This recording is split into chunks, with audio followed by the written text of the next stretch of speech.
Arch rivals, reigning premiers Sturt against the Magpies. And a player down already in the centre square. We get underway in the 2017 Sample Grand Final. 15 of the last 17 finals. The team that leads at quarter time has prevailed. That's how important it is to get off to a good start. And look at Brendan Archie storm forward inside the attacking 50. Kick ill-directed, but it's snapped up by Palmer. His handball corralled by Sumner. It's a hot footy. Stevens, Battersby measured it well. Found Cahoon in the long sleeves, and his pass, well, terrific mark taken by McMahon. Fiery start as you expected. Port Adelaide getting sort of the first inside 50. Unable to get a score.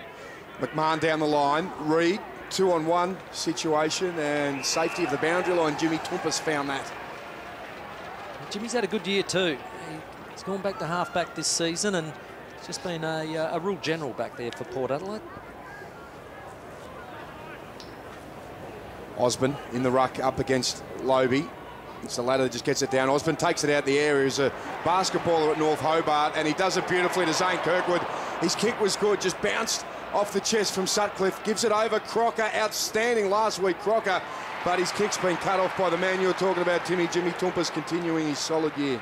It's a good effort to make that ball too by Jimmy, but a great clearance by Sturt. Toumpas 35 disposals in the win against Woodville West Torrens. His last game was most impressive. His Palmer wrapped up in a tackle by Sutcliffe. Atlee with problems, only half a handball. Now he's got slimming. Ball in dispute, and the umpire will come in. We've played 90 seconds here. Terrific crowd building as well. A little bit of rain earlier on, as I mentioned, but a great atmosphere nonetheless. Here's Battersby finding plenty of it. Crocker on the retreat. Cahoon needed to be quick. Hand pass was deflected. Chance now for the Magpies. Oh, Lead almost went without it. Now he's off and running. Drives toward goal. It shades away to the left-hand side. It's a minor score. Yeah, the bounce didn't help Jakey Need there. That's the sort of pace that he's got to show. Electrifying, but needs to finish. The bounce just upset him, and it upset his line. He was running in line with the goals, and then it changed, and the bounce didn't come back to him.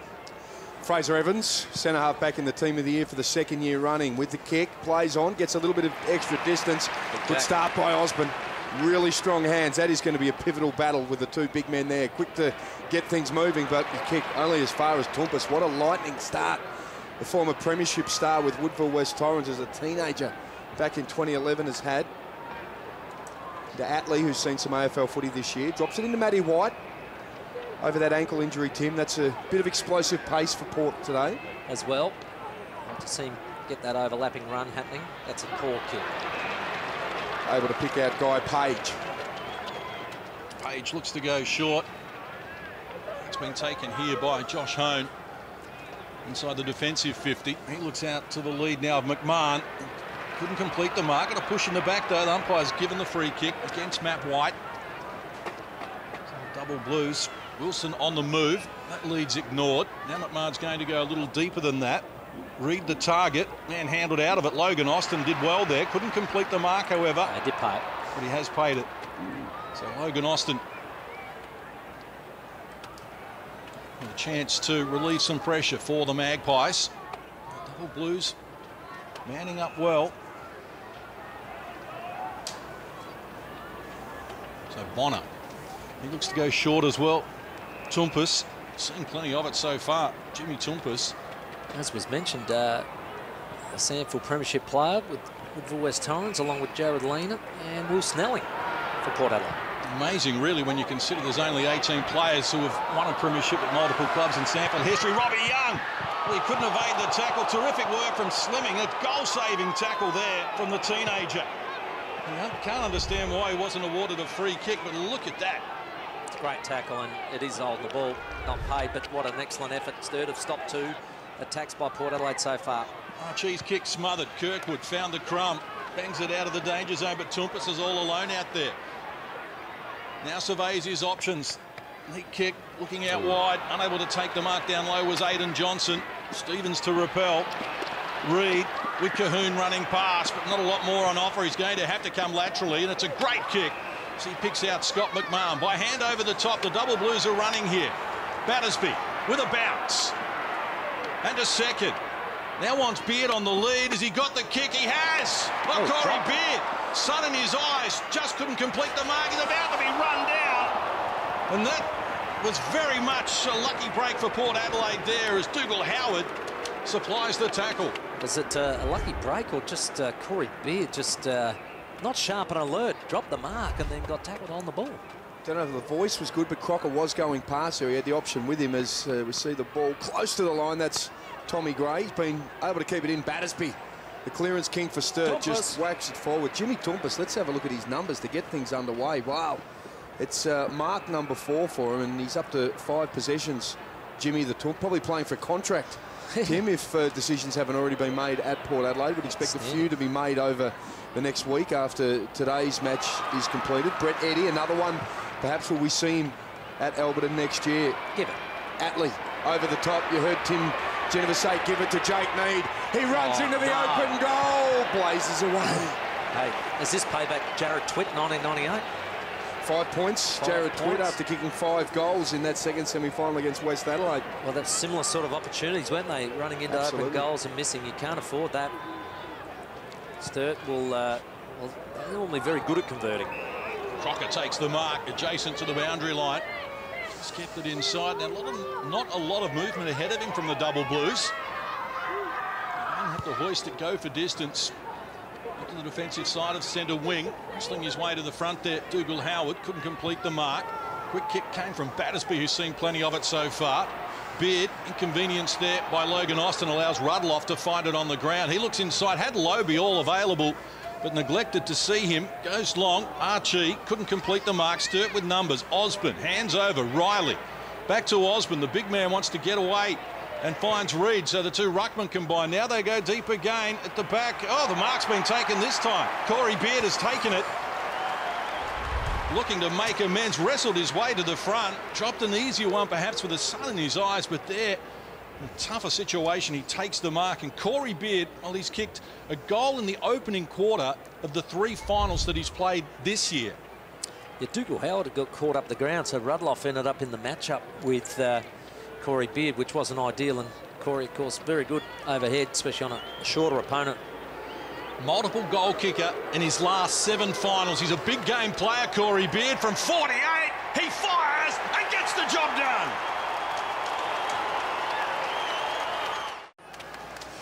Well, the opening goal of the 2017 Sandford Grand Final. We'll take a look at that on the National Pharmacy's optical replay. And he's, well, very ungainly, uncanny type of footballer, but super, super effective, and some strong hands from Corey Beard. And his long shots at goal have been outstanding. And that's his 10th goal in the finals this year. 61 for the season. So a terrific start for the Blues. It's taken almost 8 minutes to get to that. It's 8.5 minutes gone in now as Crocker comes out. Good kick too. So Sturt go forward again. Cahoon, former power player, gives it back to Evans into the side today. Cuts it in short, but mark taken by Logan Austin. Yep, very good pressure there from Matty White, just to make sure that kick turned over. Tompus, the link man at half-back once more, coming up for disposal number 6. Magpies have only had 20 disposals, and Tompus has had 6 of them now. He's forced to retreat, though, and on the back pedal. Make it 7. And 5th mark as well. Yeah, it's not good, though, John. That means the ball's in the back half, doesn't it? And when they've had their little forays forward, they haven't been able to convert. Sturt, the one turnover, turn it into a goal. Summerton's first touch of the afternoon. Tries out wide. Oh, with his back to it there. Tommy Gray. Spills to Sharrett, however. He's undecided. Held onto it for a long time. Lean it. Tom Gray in traffic. Needs help. Run provided here by Rudloff. Oh, just fell as he kicked it, so it didn't go exactly how he had planned it. Johnson is there. Gray joins in again. This is running forward. Will Snelling deep with the kick, but it favours the double Blues defence. Getting across Guilfoyle. Well, he tried to shrug the tackle. He's dispossessed. Holding the ball. Great tackle, Jesse Palmer. Plays on quickly, looking for the neat pass, and Jake Need's got it again. Well, Jake needs to reward his teammates, especially Jesse Palmer on that occasion. A sensational tackle in the forward 50. He's missed 2 running shots. He now has got a well, classic 45-degree angle, 20-metre out kick. He's been goalless in 2 of his last 3 games. He doesn't have what you say would superior form, and he's missed a couple. Jake Need for Port Adelaide's first goal of the afternoon. Makes no mistake.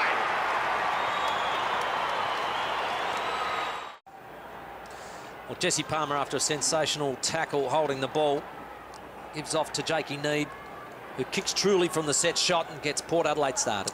14th goal for the SANFL season for Jake Need in his 13th game. We saw him front for the last 4 at AFL level for Port Adelaide, including that elimination final loss, the narrow one against West Coast, right on this ground.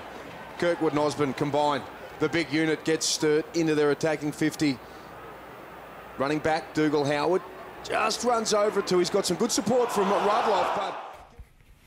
So as a forward in any sort of big games, you really just want to get your hands on it early, and to be able to draw a free kick there and get a shot on goal was a great way for me to start the game. And I guess for me as a player, I've always backed myself in with my set shots in particular. So once I drew that free kick and saw that Port had a fair few numbers back, I was always willing to take the shot. And fortunately, once it connected off the boot, I knew that it was going through. So it was a great start for me personally, but knowing that the team had got a couple of goals on the board early in what was probably going to be a fairly contested game was great.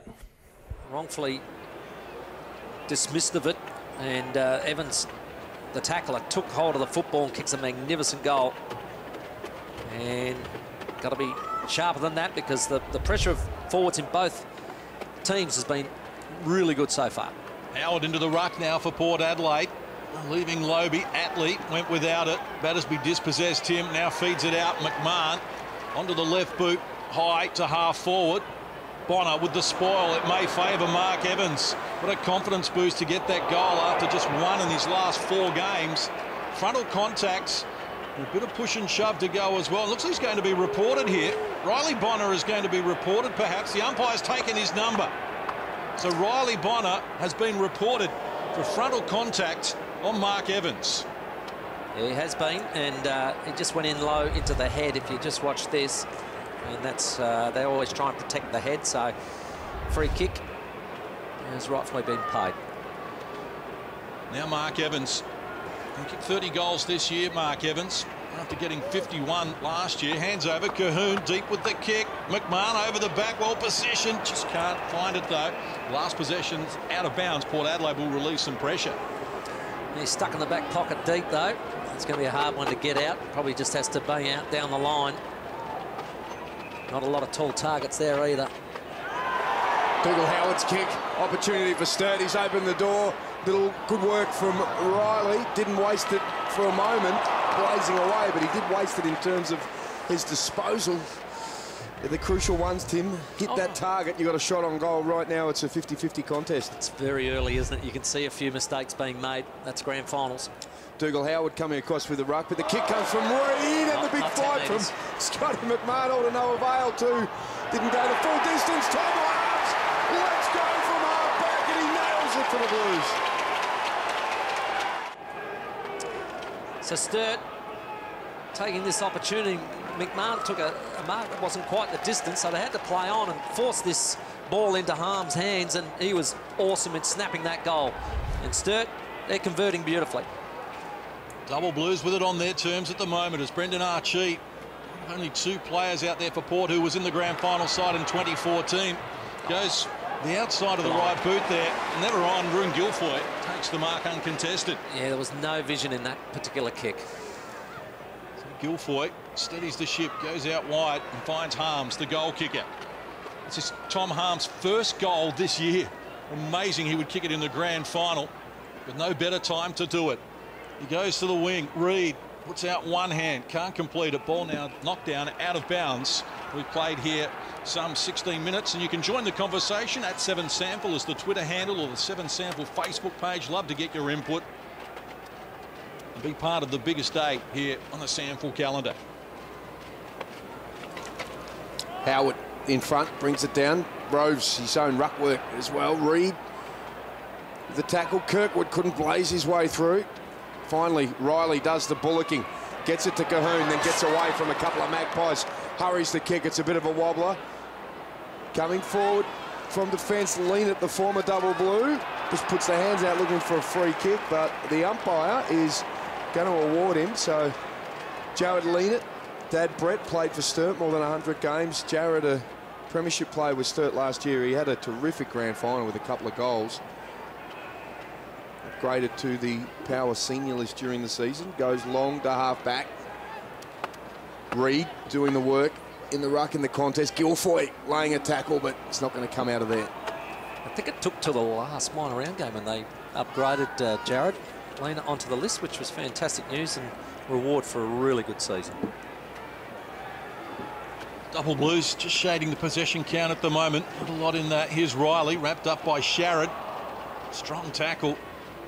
Riley comes again. Kirkwood in support. Going the wrong way. Has to kick around the body. McMahon caught underneath it. Evans didn't handle it cleanly initially. Goes back for second. Summerton's got hold of him. Likewise, Rudloff. They wrestle him to the ground. And another stalemate develops. Approaching the 18-minute mark here in the opening quarter. Terrific crowd has come in. Certainly between the 20 to 30,000 mark that we were hoping for, and pushing that right now. Here's Rudloff, about to be run down by Cahoon. Paddles it toward the boundary line. Yeah, it's definitely post 30. It's definitely over 30,000 people here today, which is a great turnout, and glad we got a bit of sunshine for them.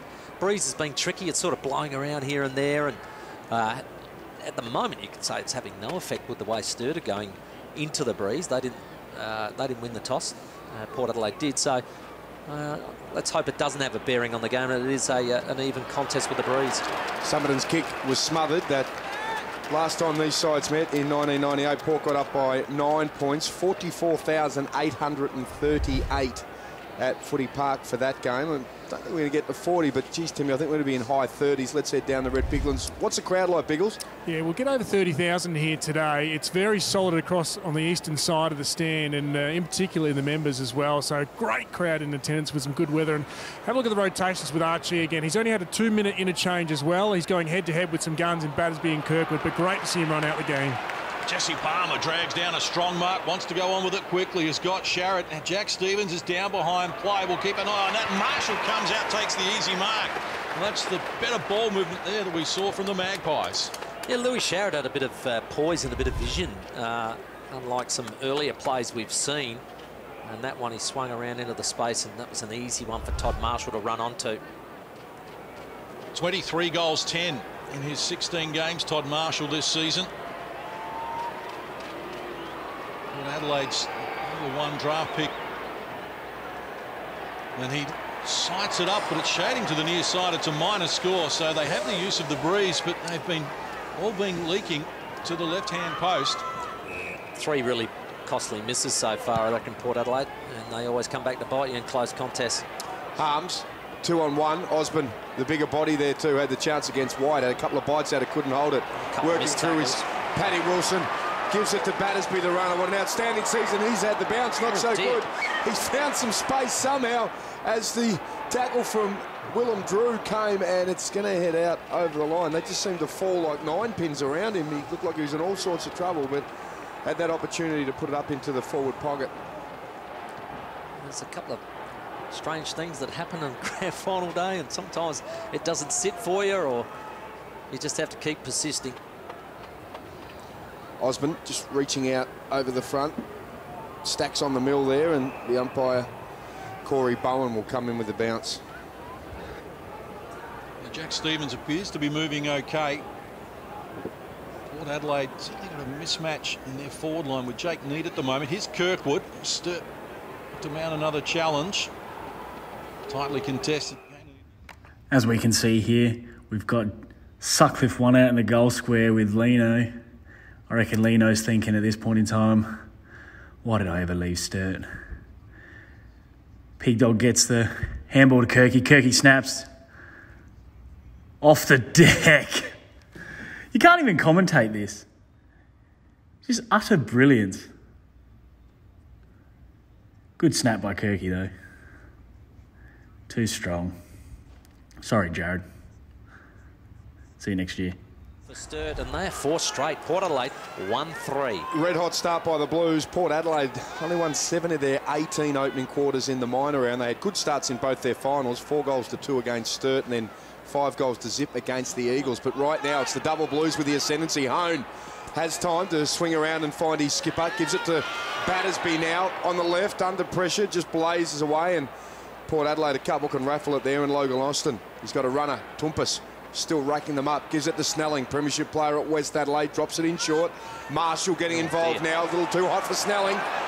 It's opened the door for the Blues. That's terrific work by Aidan Johnson, able to steal it basketball-like. Gives it to Sharrod.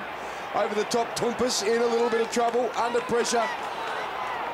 Little kick over the top comes from Mead. Attlee was the handballer that got it to him.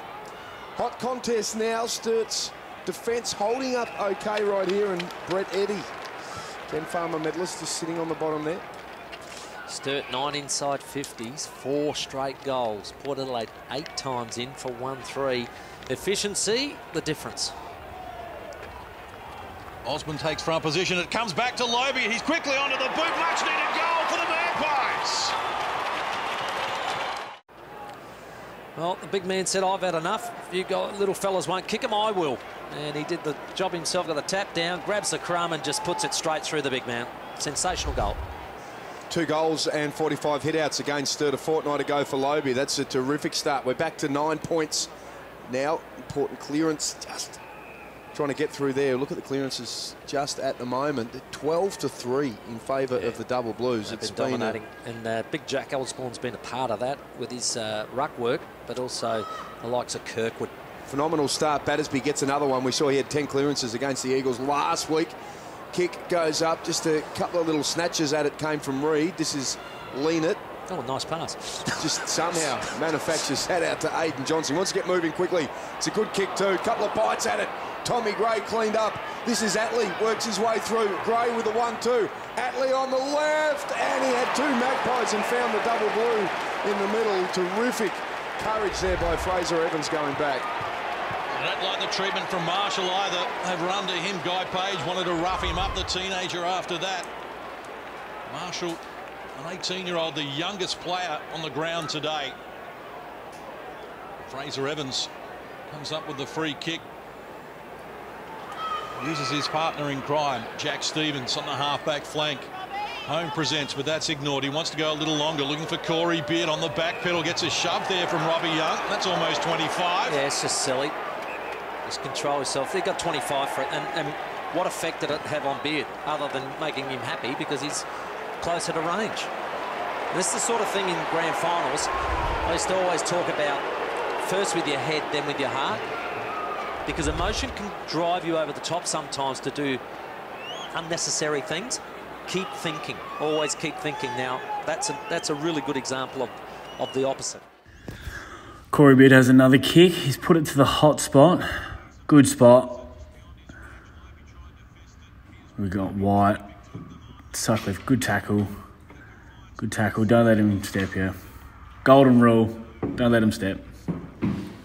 Do not let them step. Up very quickly.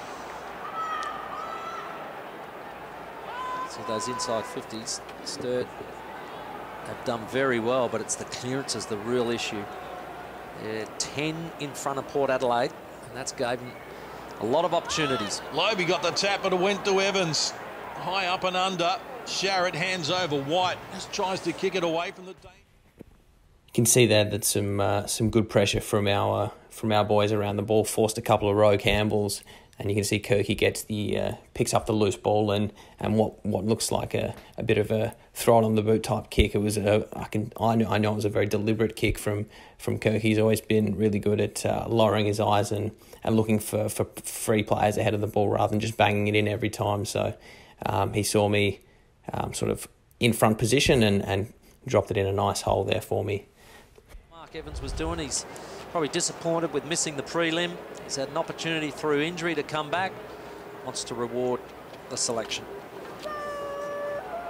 Evans getting another shot on goal in the first quarter here. I thought, what a great start for myself and the team. But unfortunately, this one got caught in the swirly breeze and thought I'd hit it nicely off the boot, but just stayed left at the goalpost. But at this point, we knew that we'd started well. We'd got 4 goals on the board early, and we'd go into quarter time with a lot of confidence. Brett Bigland's on the boundary. Tim, you mentioned those clearances. Down here at ground level, Sturt are staying at the contest longer. They're not getting on the bolt. Port Adelaide are really offensive at the moment, trying to get that clean, free-flowing play, if you like, so they must stay at the contest and try and dull it down. Lobe, little kick forward to Need, running under pressure, and he's taken out over the line by Tommy Harms.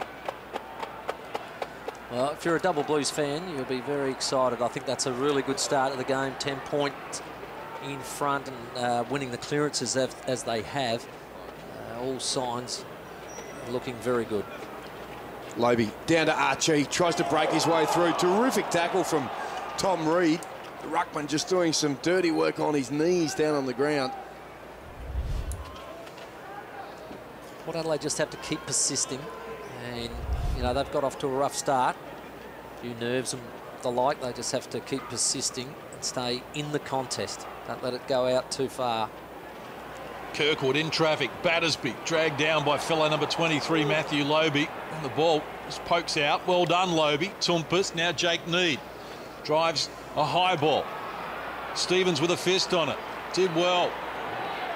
Guilfoyle needs support. Wilson. Oh, he zigged when he needed to zag. He's wrapped up. He's holding the ball. Just a little long hanging on to that one.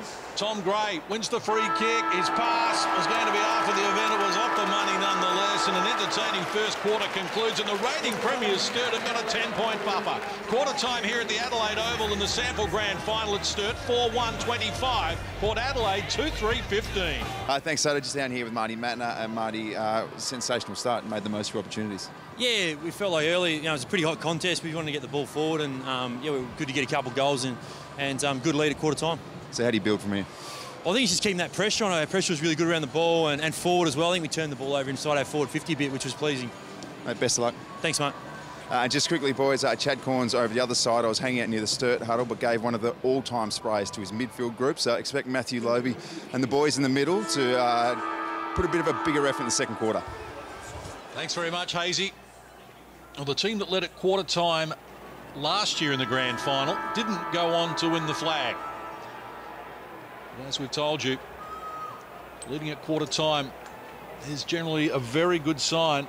15 of the last 17 finals overall in the sample gone that way. Well done, Atley. Got it to Jake Need in the middle of the ground. His kick. Oh, strong work, Jesse Palmer. Unlucky not to reel it in. Here's Stevens. Release of the ball was high. Showed a little bit too much of it. But Sturt run on now. It's Josh Hone who turns around, looks for Beard. Logan Austin with him, just harries him out of it. Now a chance for Kirkwood. Overran it, goes back, cleans up his own mess, kicks around the body. He's got it to the goal square. Just didn't have the carry on it, and it's through for a minor score. Yeah, they're lively, though, Sturt. Made that piece of play from centre half back. So the likes of Port Adelaide's midfield trying to get on top. Archie and Snelling and combining. Matty White with the kick. Need first to it.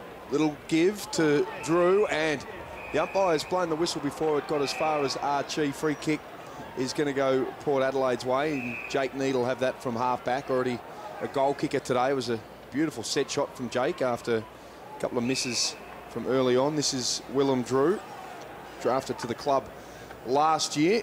Gives it to Snelling. Biggles on the boundary. Yeah, Hazy mentioned about Chad Corns with a little bit of anger coming out in his voice. Well, it was directed at Matty White. He wanted him to man up, particularly on Evans, and also with his defensive.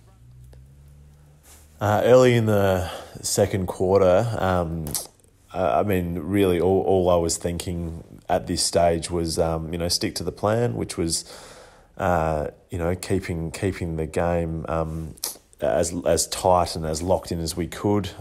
So it was very much about gaining yards and territory for us. So, which I'm sure all the boys would agree suits me to a T, because apparently all I do is kick the ball long down the line. So that's what I did on this occasion, and then we were allowed to set up down back again. So that was the plan. A keen eye, just the way Sturt have been dominating him at the moment. Here's Battersby, found it on the ground, hands over. Wilson, the left footer, to forward line. And the loose ball now for Reed, hands over. Kirkwood onto the boot, another goal coming. Oh, it's just shaded to the near side. A minor score for the Double Blues, but they're all over Port Adelaide at the moment. Yeah, really hurting them at stoppage, and that was just pure desire by Battersby to get in and under and win that footy and move it out. And then that puts the Port Adelaide defence under a lot of heat for those one-on-one contests coming in. Kirkwood and Battersby have 21 possessions between them already, causing all sorts of grief, particularly Kirkwood starting this second term. Contest on the wing, Snelling over the top of Harms. Good tenacity by the West Adelaide Premiership player, and a little bit of grand final experience in this Port lineup. Archie and Summit on the left from the 2014 loss. Dumpus won a flag with the Eagles in 2011. Snelling with West, and also Leanett with Sturt, as Archie just tries to use his body to get through. He's flung on the ground by the massive unit that's Jack Osborne. The umpire will get involved again.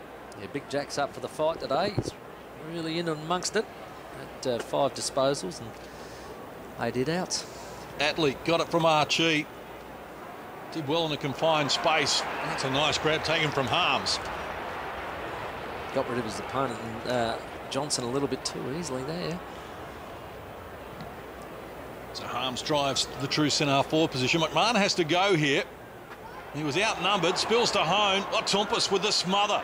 Here's Kirkwood, he's everywhere at the moment. Kirkwood, handball knocked down. Leanett wrapped up in a strong tackle going nowhere. Magpies under immense pressure here.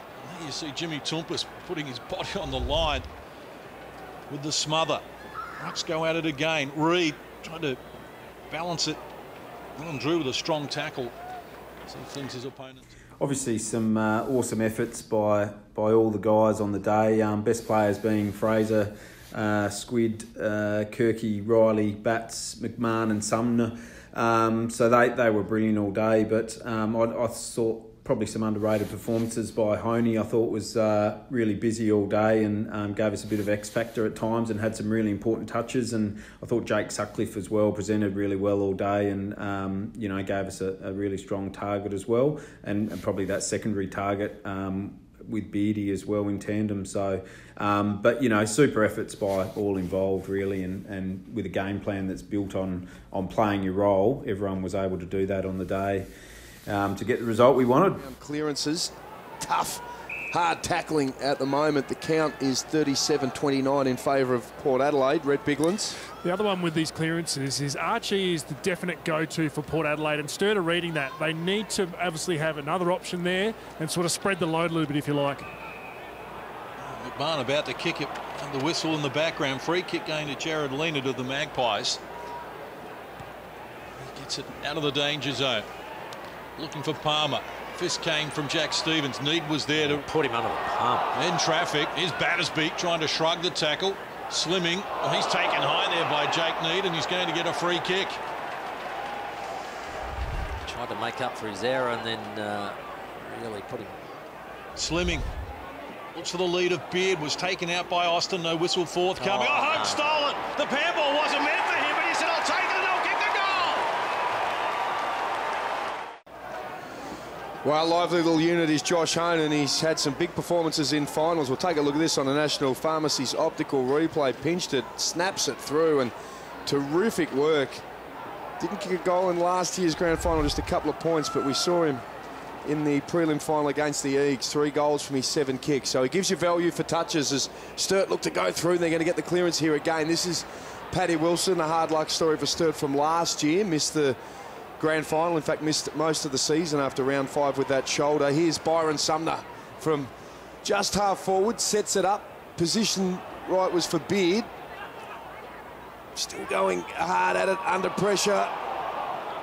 Slimming involved with the tackle. Sutcliffe as well, close to the line. Matty White under enormous heat there from the Sturt forwards, locking the ball in. Magpies just don't have enough contributors at the moment. They've got 7 players who have had just the 1 kick, and Robbie Young's yet to have a disposal full stop. So they need to buy in here. 7.5 minutes played in the second quarter. Double Blues with an 18-point lead. We started this quarter with a 10-point advantage. Right on the logo at centre wing, the Sample Maccas League. Of course, the Sample and Maccas are going to donate $200 for every goal that's kicked today. So that's a total of $400 from McDonald's and Sample to go to the Ronald McDonald House here in Adelaide. So terrific support we've had in 2017 from Maccas. Player down Stevens again, slow to recover here. This is Tom Gray with the ball, took on the tackler. Harm said you're going nowhere. And this is disconcerting for Jack Stevens. Again, he's on all fours, just in the foreground there. The double blues of one possession, and Harms is having a game and a half. Yeah, Tom Gray went back into traffic for some unknown reason. Could have wheeled around on his right boot. Harms the centre wing, McMahon just goes to the front. Jack Osborne's going to get the free kick here. He was manhandled by Lobe, so the massive unit. It's been a good battle between these so far, Hazy. Just keeping an eye on Jack Stephen from Sturt. Second time he's copped a bit of a blow in the mid-region, so just on all four haunches just before. So keep you up to date with that. It looks a little bit sore. Half forward, little flick out. Came from Snelling in there. Sitting on the bottom of the pack, Steve Slimming. He's had a wonderful first season, the Sturt youngster. Plenty of courage from him.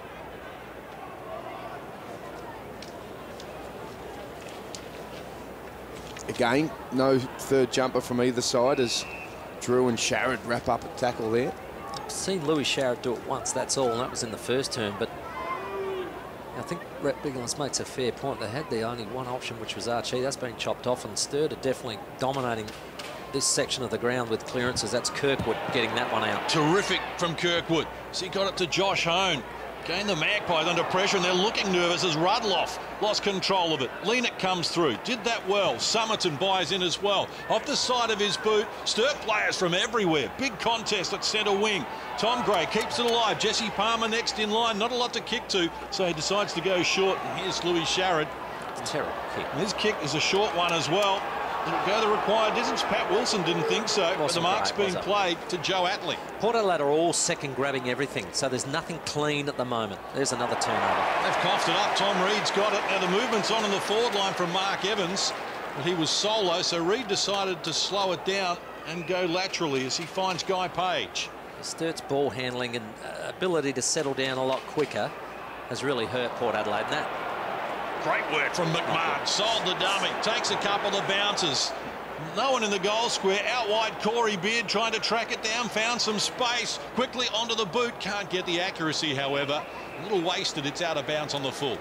Yeah, I think Marty Matner would have wanted him to bring that one back into play. Put more heat on the Port Adelaide defence that's already there.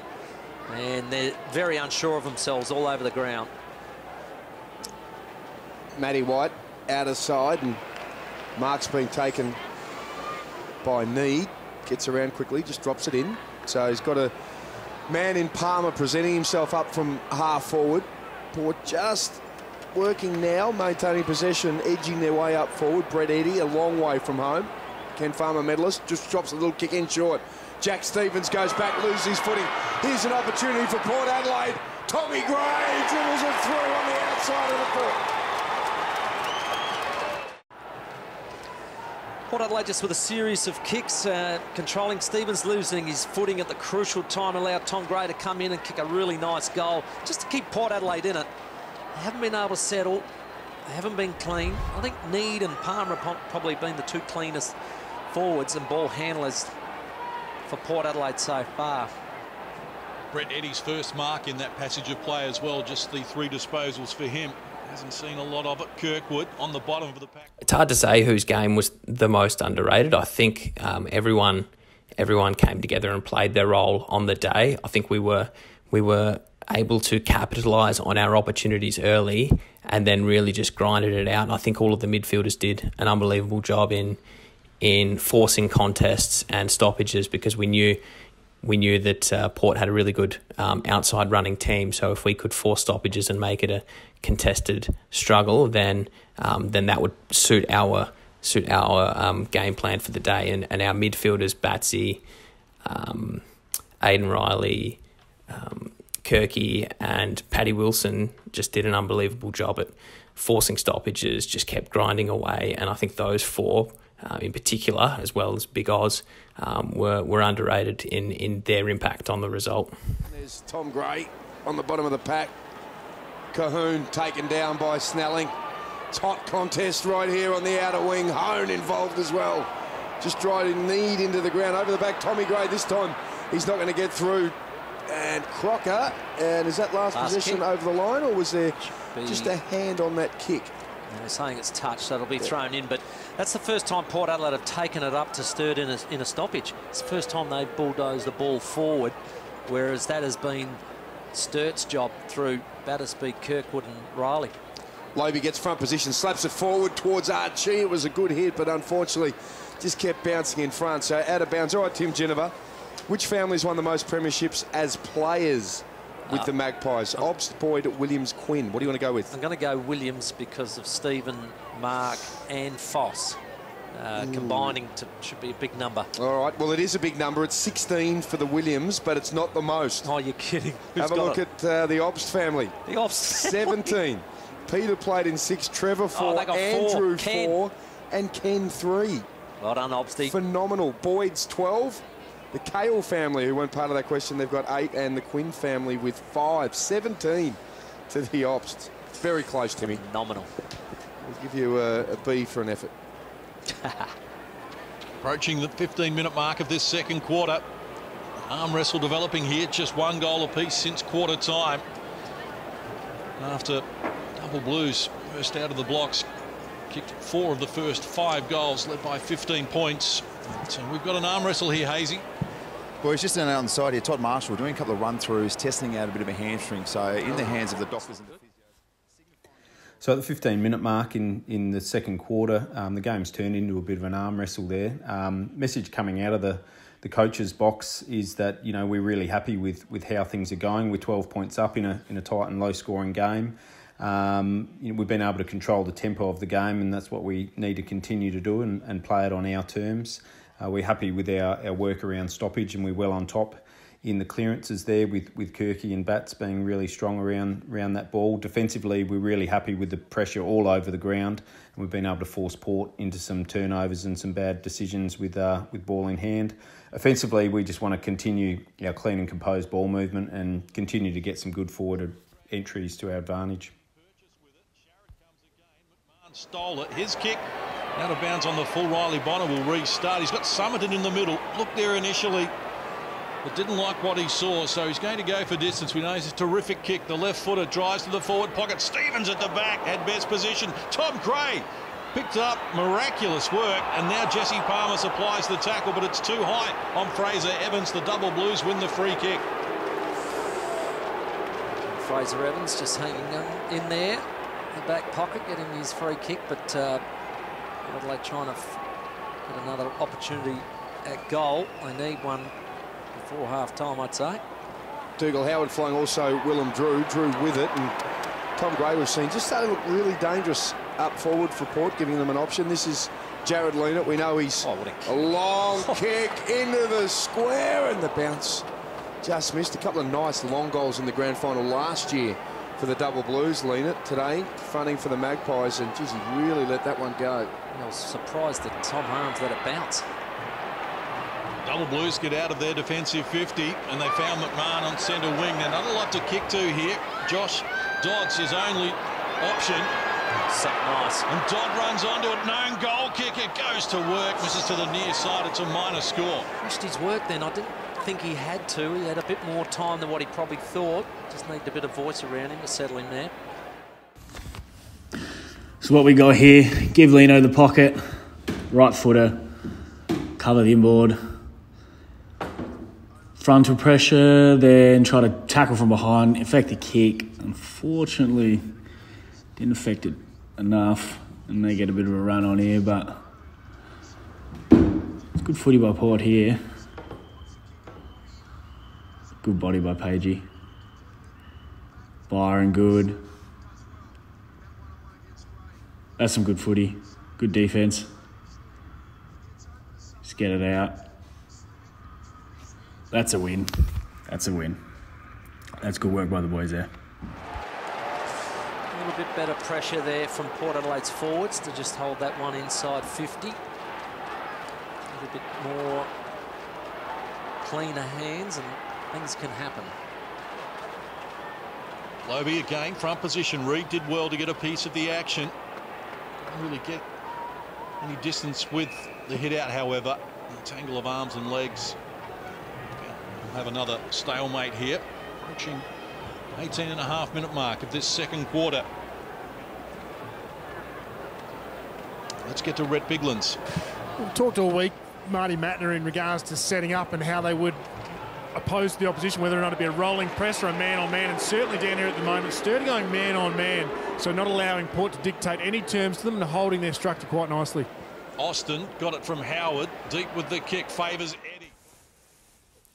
Yeah, I think that moment there was a really good example of the delivery just not being quite right for Brett. I mean, it's a perfect opportunity for the Magpies to just lace him out there, and that's his bread and butter. So that's that's me being really nervous and hoping that the delivery is bad, which does come my way, and fortunately I'm sort of right there to be able to hold him up immediately, because I guess my focus for the whole game was actually not let him get out the back of me, because he touched me up nicely in the qualifying final earlier in this final series, where I think he kicked 4 goals on me and certainly took the chocolates that day. So I was really conscious going into the game that I couldn't let him over the back. So fortunately for me in that scenario, he got some poor delivery and I was able to sort of shut it down.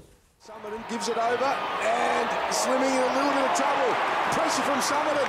Rutloff with the kick. But down. Evans over the top.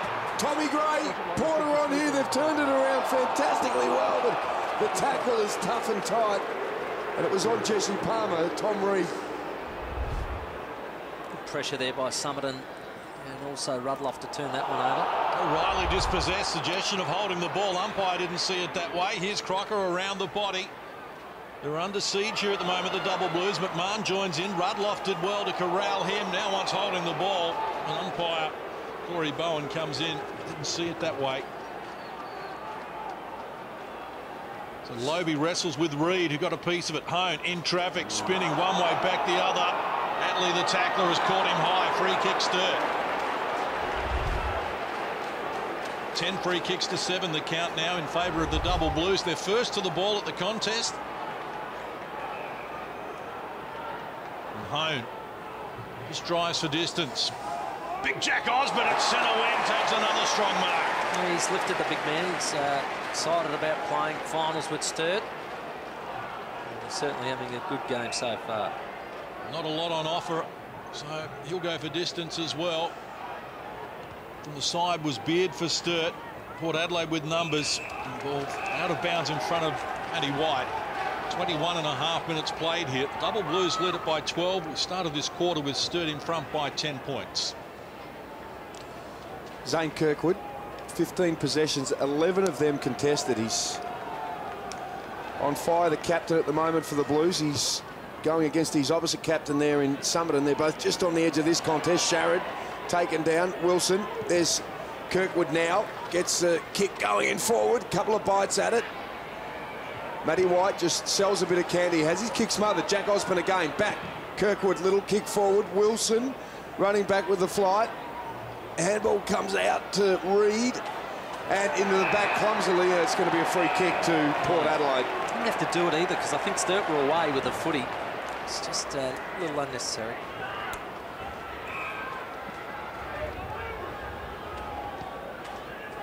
Lead on here. Mark has been taken by Summerton. Coming up at disposal number 9. 3 tackles. Summerton. Osborne stands tall, but at the front, Mark's been taken by Jesse Palmer. Terrific grab. Now, not a lot to kick to. Not one Port player inside the attacking 50 at the moment. So sideways it is to Joe Atley. He plays very tall for his height, Jesse Palmer.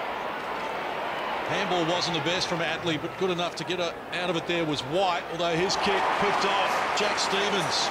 Well, 2 guys down there who are not 6 foot, and you pop it up in the air. Jack Stevens is going to eat that every day. Port Adelaide got to be more thought process in the way they go forward.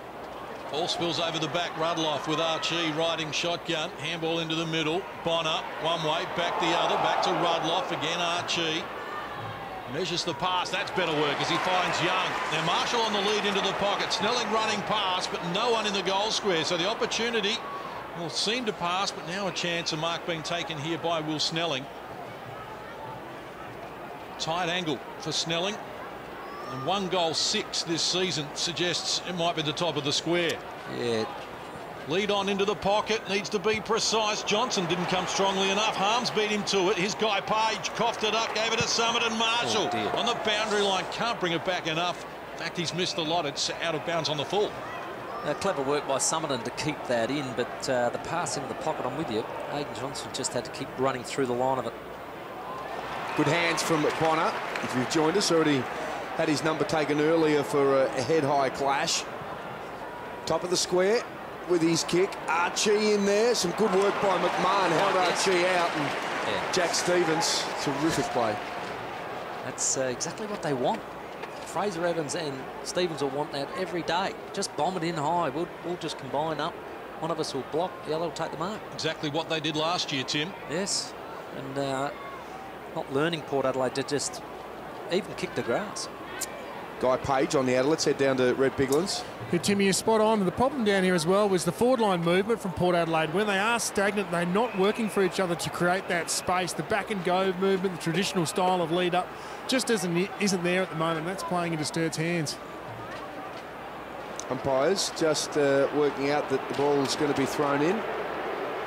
Thought it was last possession over the line, but after a little bit of deliberation between the boundary umpire and the goal umpire, it's back to a 50-50 contest here.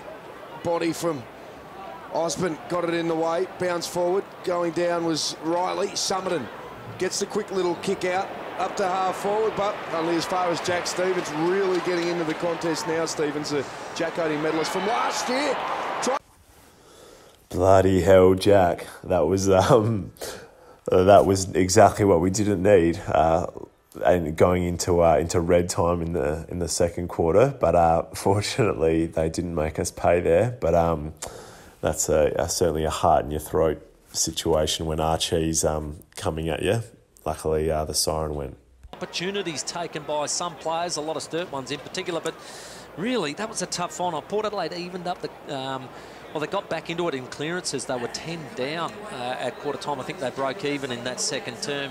A lot better in that respect, but not able to really be, what would you say, take the opportunities they've had inside 50. Just the big high bomb has destroyed them back there. Sturt's defence has held up really well, and I'm still very impressed with Sturt around the football. They have been very fierce at it, and they've been able to supply a lot of football inside 50 for their teammates. But a lot of the stats starting to even up now, and we've got a pretty even contest on our hands, I think, here in the 2017 Sandford Grand Final.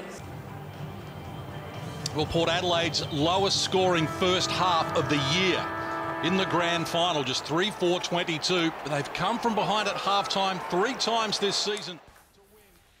The week leading up to the game was actually a bit of an indifferent one for me. I'd been left out of the prelim final side, I guess due to a couple of quieter games in the finals before that. My form probably wasn't where I would have liked at that period of time, and Jack Sutcliffe became available for recovering from an knee injury, so he pushed me out of the side, unfortunately. But I guess in the week I found out that I was likely to be given the opportunity to come back into the team due to an injury to Ben Hansen's back, which was incredibly disappointing for him. But I guess for me personally, to get that opportunity was something that I knew that I deserved, but also would want to make the most of. So I was really lucky to be able to get my spot back in the team for the grand final, but also glad that I was able to contribute on the day and play my role for the team. A bit of rain today, but it is an absolutely perfect day and a good spread of both black and white and double blue supporters. Contest. Parler just tried to manufacture something with his kick. Summerton around on his trusty left foot, puts it up high, sitting under it. A good punch was Guy Page. That was up against Palmer. Still trying to work through. Louis Sherrod breaks out on his left. Kick up forward, still front of the square, tackle on. Port Adelaide defensively working well in their forward line, and we'll get a bounce down, 20 out directly in front. Well done, Louis Sherrod there. A couple of really good contests and tackles.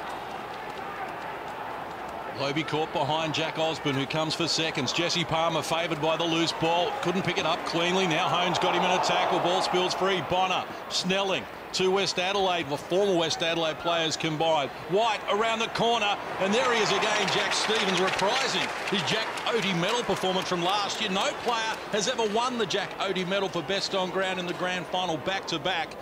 Jack Stevens, there's a lot to like about what he's doing in defence for the Double Blues at the moment. Might be shaded by their skipper. Well, Kirkwood's first half was unbelievable. So, yeah, plenty of good names there so far. But Port Adelaide having their third quarter surge right at the beginning. It's whether they can convert that'll put the pressure upon Sturt. Lobe down to Summerton. Clever work, but kick was smothered. Hone on his left. Up, one-on-one. Beard at the back, punches, but it was terrific work by Dougal Howard. Just held Beard in. He gets on to Lean-It. This is Riley Bonner. Around onto his left, Summerton.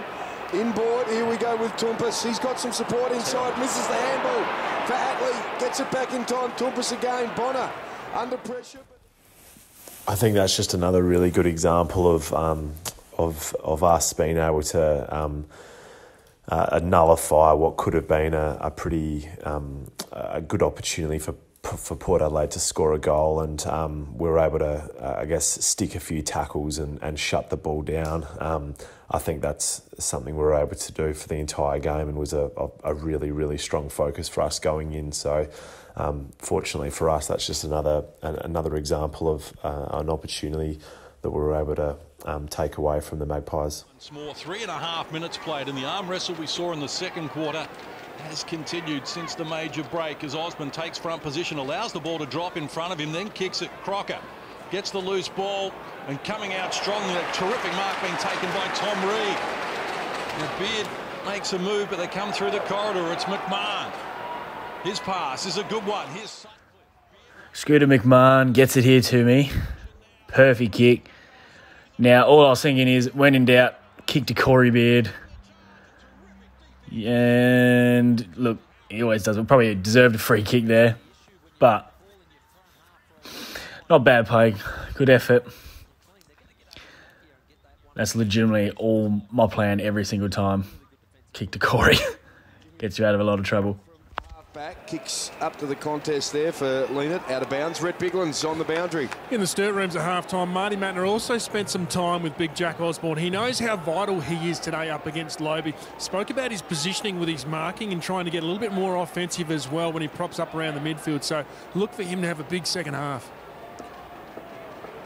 Double fist punch came from McMahon. Hone was doing the tapping. And free kick or taking it over the line? No, the umpire let him throw it in. Aiden Riley on that occasion. Very important. Clearances this term will be absolutely vital in trying to set up your club's victory. Osborne takes front position against Lobe once more. Knocks it down. Sturt with numbers around it. Crocker can't find it. Battersby is there as well. And Atley wrestled to the ground by Port Adelaide. Took over 5 minutes played in this third term. Yeah, Lobe can't afford to lose front spot to Jack, because Jack's way too big. You can't get around him. And there he is wrestling to the front, Lobe, and winning the tap. Archie got it. Now Summerton over the top. Snelling needs to be quick ahead of Cahoon. He is. High ball. It's wide and out of bounds on the full. Brett Eddy thought he'd taken the mark. Boundary umpire didn't see it that way. They're a bit closer than us, so I can't dispute it. Fraser Evans slows it down, congested forward line and not a lot of movement for him, so a kick to the hot spot. Beard leads. Lean-It with the fist over the back. Loose ball. Snelling will be first there. Needs help though. Summerton provides it against Cahoon. Dispossessed. Likewise Crocker. Here's Sumner. Hasn't seen a lot of it. Cahoon gave it up to Snelling. Bonner in traffic, weaving one way, then the other. Drives along with the kick. Sharrod front position, can't complete it. Here's Brett Eddy. Chance for the Magpies. Jack Stephen right there with him. And now Tom Gray joins in. Handball over the top. Robbie Young measures the pass. It's a little too high. Looking for Jake Need. He'll have to do some more work. Tom Gray comes again and bosses it over the line. And that is out of bounds on the full. Can you try and help me with Robbie Young? He's inside 50. he's got a 2'6" bloke leading at him, or he can go over the top to an empty goal square. You've got to kick the goal in these games. Go to home. Slimming. Dougal, Howard and Leanett provide the height for Port Adelaide in that contest. Over the top is Hone. The bounce for Beard comes his way. They're out now if they can get it quickly through to Hone, but just holding back with it is Dodd. Squeezes the kick. Lobe, outstanding. Gives it to Archie. Wasted opportunity for Sturt. Pumps a big 20-metre handball. Palmer with time to go up. Tom Gray. Eddie comes in late. Here's Snelling. Tried to give, waited, gave it to little kick from Eddie. He had the kick. The bounce is going to Summerton's way. Can it sit for him? The skipper tries to get around, pops a kick forward. Well done, Port Adelaide. And Tommy Gray, the recipient, already a goal kicker today. And that is more experienced players getting the footy in their hands. You saw Eddie not panic and just bomb it to the square. He goes, no, I'll put this out into space. As I said, maybe kick it to grass rather than just kick it to Stevens all the time when he combines with Evans. So then he gets it into the hands of Summerton. Summerton's able to be just cool, centre it up and hit Tommy Gray. Well, Tommy Gray only played the 3 minor round games. Finished second in the reserves McGarry medal to teammate Louis Sharrod. We know his brother Sam played in the grand final on this ground in 2014, and his kick post into the post. When you don't win grand finals, you think about all these little moments in your head about what could have been, and when you miss opportunities like that, they come back to haunt you if you don't win. Guy Page restarts to Fraser Evans. Well, 2017 was a bit of a rugby match, as you would know. I think 2017 was probably the most exhausted I've ever felt after a game. I think the game plan we went in with was when we played it to the exact nth degree of how we wanted to play. And I think that's actually what won us the game, playing to the game plan. Yeah, there's about 172 tackles in the game. I think everyone had about 10 tackles that game. I think it was just a rugby match, and we just gave it our all. I do remember when Archie kicked those last 2 goals in the grand final, I thought our luck may have run out, but we held on. Yeah, well, so Jack Stevens had a hotel service pretty much going on. As you know, he lives about 2 minutes from the Oval, so you never know who was staying there. It was a bit of a revolving door with the boys. But the brewery is obviously the best day on the Tuesday. When you watch the game again at the West End Brewery, it's a pretty cool experience. It's a good one. That inside 50 count now favouring Port Adelaide, 28-3. You're right, Timmy. They're getting plenty of chances there. There's Graham Corns watching on. Son Chad looking to join him as a Sandford Premiership player. First time they'd be at different clubs. Obviously, we know Foss and Steve Williams have done it at Port Adelaide, but Graham, of course, won his 2 in 85 and 86 with the Bays. Has that been done? Father-son, different clubs. Hand pass out. Robbie Young on the boundary line. And the ball smothered, so I'll have a boundary throw-in. Yeah, McMahon just trying to fool the umpire. He's done that before. All right, Timmy G, you just missed out in the first half. We had a Port Adelaide question. Here's a Sturt question for our Morn team Ford Footy Trivia. Who led the goal kicking for Sturt in 76 but missed the grand final against Port Adelaide? Greg Wild, Ken Whelan, Malcolm Greenslade or Michael Graham? Give you a hint, missed with a broken arm. Okay. We'll give you some think time for that, Timmy. Didn't help, did it? No, I wasn't really concentrating hard on. Tompus, Dodd with a terrific tackle, drags him down. And the umpire says it's a stalemate. Yes, pretty fierce stuff going on here. And probably a 50-50 there, so good work, umpire. Marks at it once more. Snelling found it on the ground, goes to Bonner. Wants to use the left boot. His kick for the lead of Eddie. Takes it on the chest. Starting to come into it, Bonner. And so is to Eddie as he looks for Sharrod around the corner, and Louis Sharrod takes the mark. Now he's got Tom Gray all alone. If he can find him in the pocket, lurks in that direction now, but again he's set the ball up a little too high. And right on the boundary line, Cahoon bustled over there by Robbie Young. He moved it too slowly then, Louis Sharrod. He needed to put it into the pocket and allow Tommy to run onto it rather than sit on his head like that. That's too easy to make sure you spoil, but yeah, just trying to be maybe a little bit too precise. Just try and get a bit harder at it, kick ball space, run onto it. Lobe with the tap only as far as Pat Wilson. He's swung around, so Lobe does the tackling and the kicking up forward, but the ever-reliable guy, Page, who got his hands full with Tom Gray, who looks like he's just about to burst out of the box, Gray. That goal earlier in the game. This is up towards Beard. Well held by Logan Austin at the moment. McMahon gets through, just pops a handball up dangerously. Port Adelaide here with Bonner.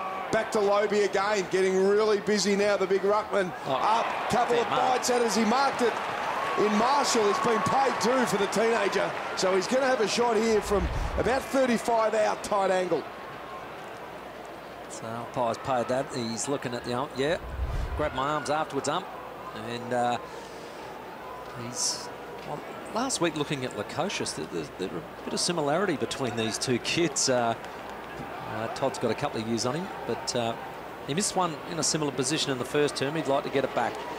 Todd Marshall played the last 3 games of the AFL season with the Power, and opportunity to pop it up. He stuck it out, and it looked like it was coming back, and then just wavered at the last moment through for a behind. You talk about these wasted opportunities. We've seen Tom Gray and now Todd Marshall miss a couple this term, Tim. Yeah, you're right, and I saw a scoreline in the 67, 50 years ago grand final. Port Adelaide kicked bad that day and cost themselves a premiership. Like they're on the way to doing it again. 10 goals, 17 that day. As Evans finds his way through traffic. Port have had been doing all the attacking here, but getting no reward on the scoreboard. 10 scoring shots apiece, but the margin is 10 in favour of Sturt. We had 6 goals in the opening quarter and only 2 since then. Hot spot the ball, but numbers around it for Sturt. Guy Page got an unkind bounce, bowled over by Johnson, trying to milk a free kick. Cage comes again, now Harms. High ball, Wilson underneath it, had to be firm, couldn't complete the mark. Willem Drew goes in for seconds, can't find it. Here's Riley wrestling his way through the pack, tackled there by Will Snelling, who drags him down. They're just having a moment, Port Adelaide. They're having a time where they're dictating the footy, but they're not able to get it on the scoreboard. Sturt hanging in there.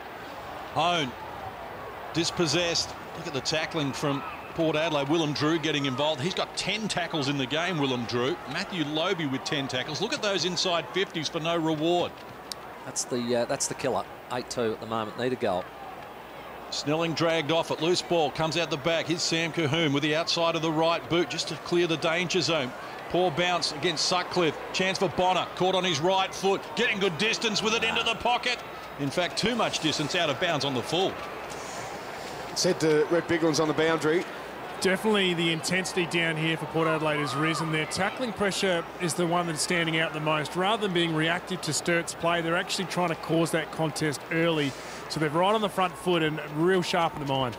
85-76, the tackle count in favour of the Magpies. Fraser Evans brings it in, couple of bites from Dougal Howard, who laid a terrific shepherd moments ago. All right, Timmy G, who led the goal kick for Sturt in 76 but missed the grand final with a broken arm. Greg Wild, Ken Whelan, Malcolm Greenslade or Michael Graham? I'm thinking B or C. Kenny Whelan, what a star he was. He kicked a lot of goals. Malcolm Greenslade as well. I'll go C. You're correct. Malcolm Greenslade with 55, Tim. Well done. Woof. Thank the Lord. I need to win one for a while. Very, very nice word. Thank you to Morn Team Ford for all their assistance throughout the year with our footy trivia. Magpies with 50% more possessions in this quarter, Soda. Inside 50s, 11-2. Well, they're just close to the arc now, but Tom Harms pops the ball back, but only as far as Jimmy Toumpas. It's a big mistake. Rudloff shepherding off the ball, didn't have to. Free kick. There's a chance now. So Sturt into there, 50. Kick is a stinker.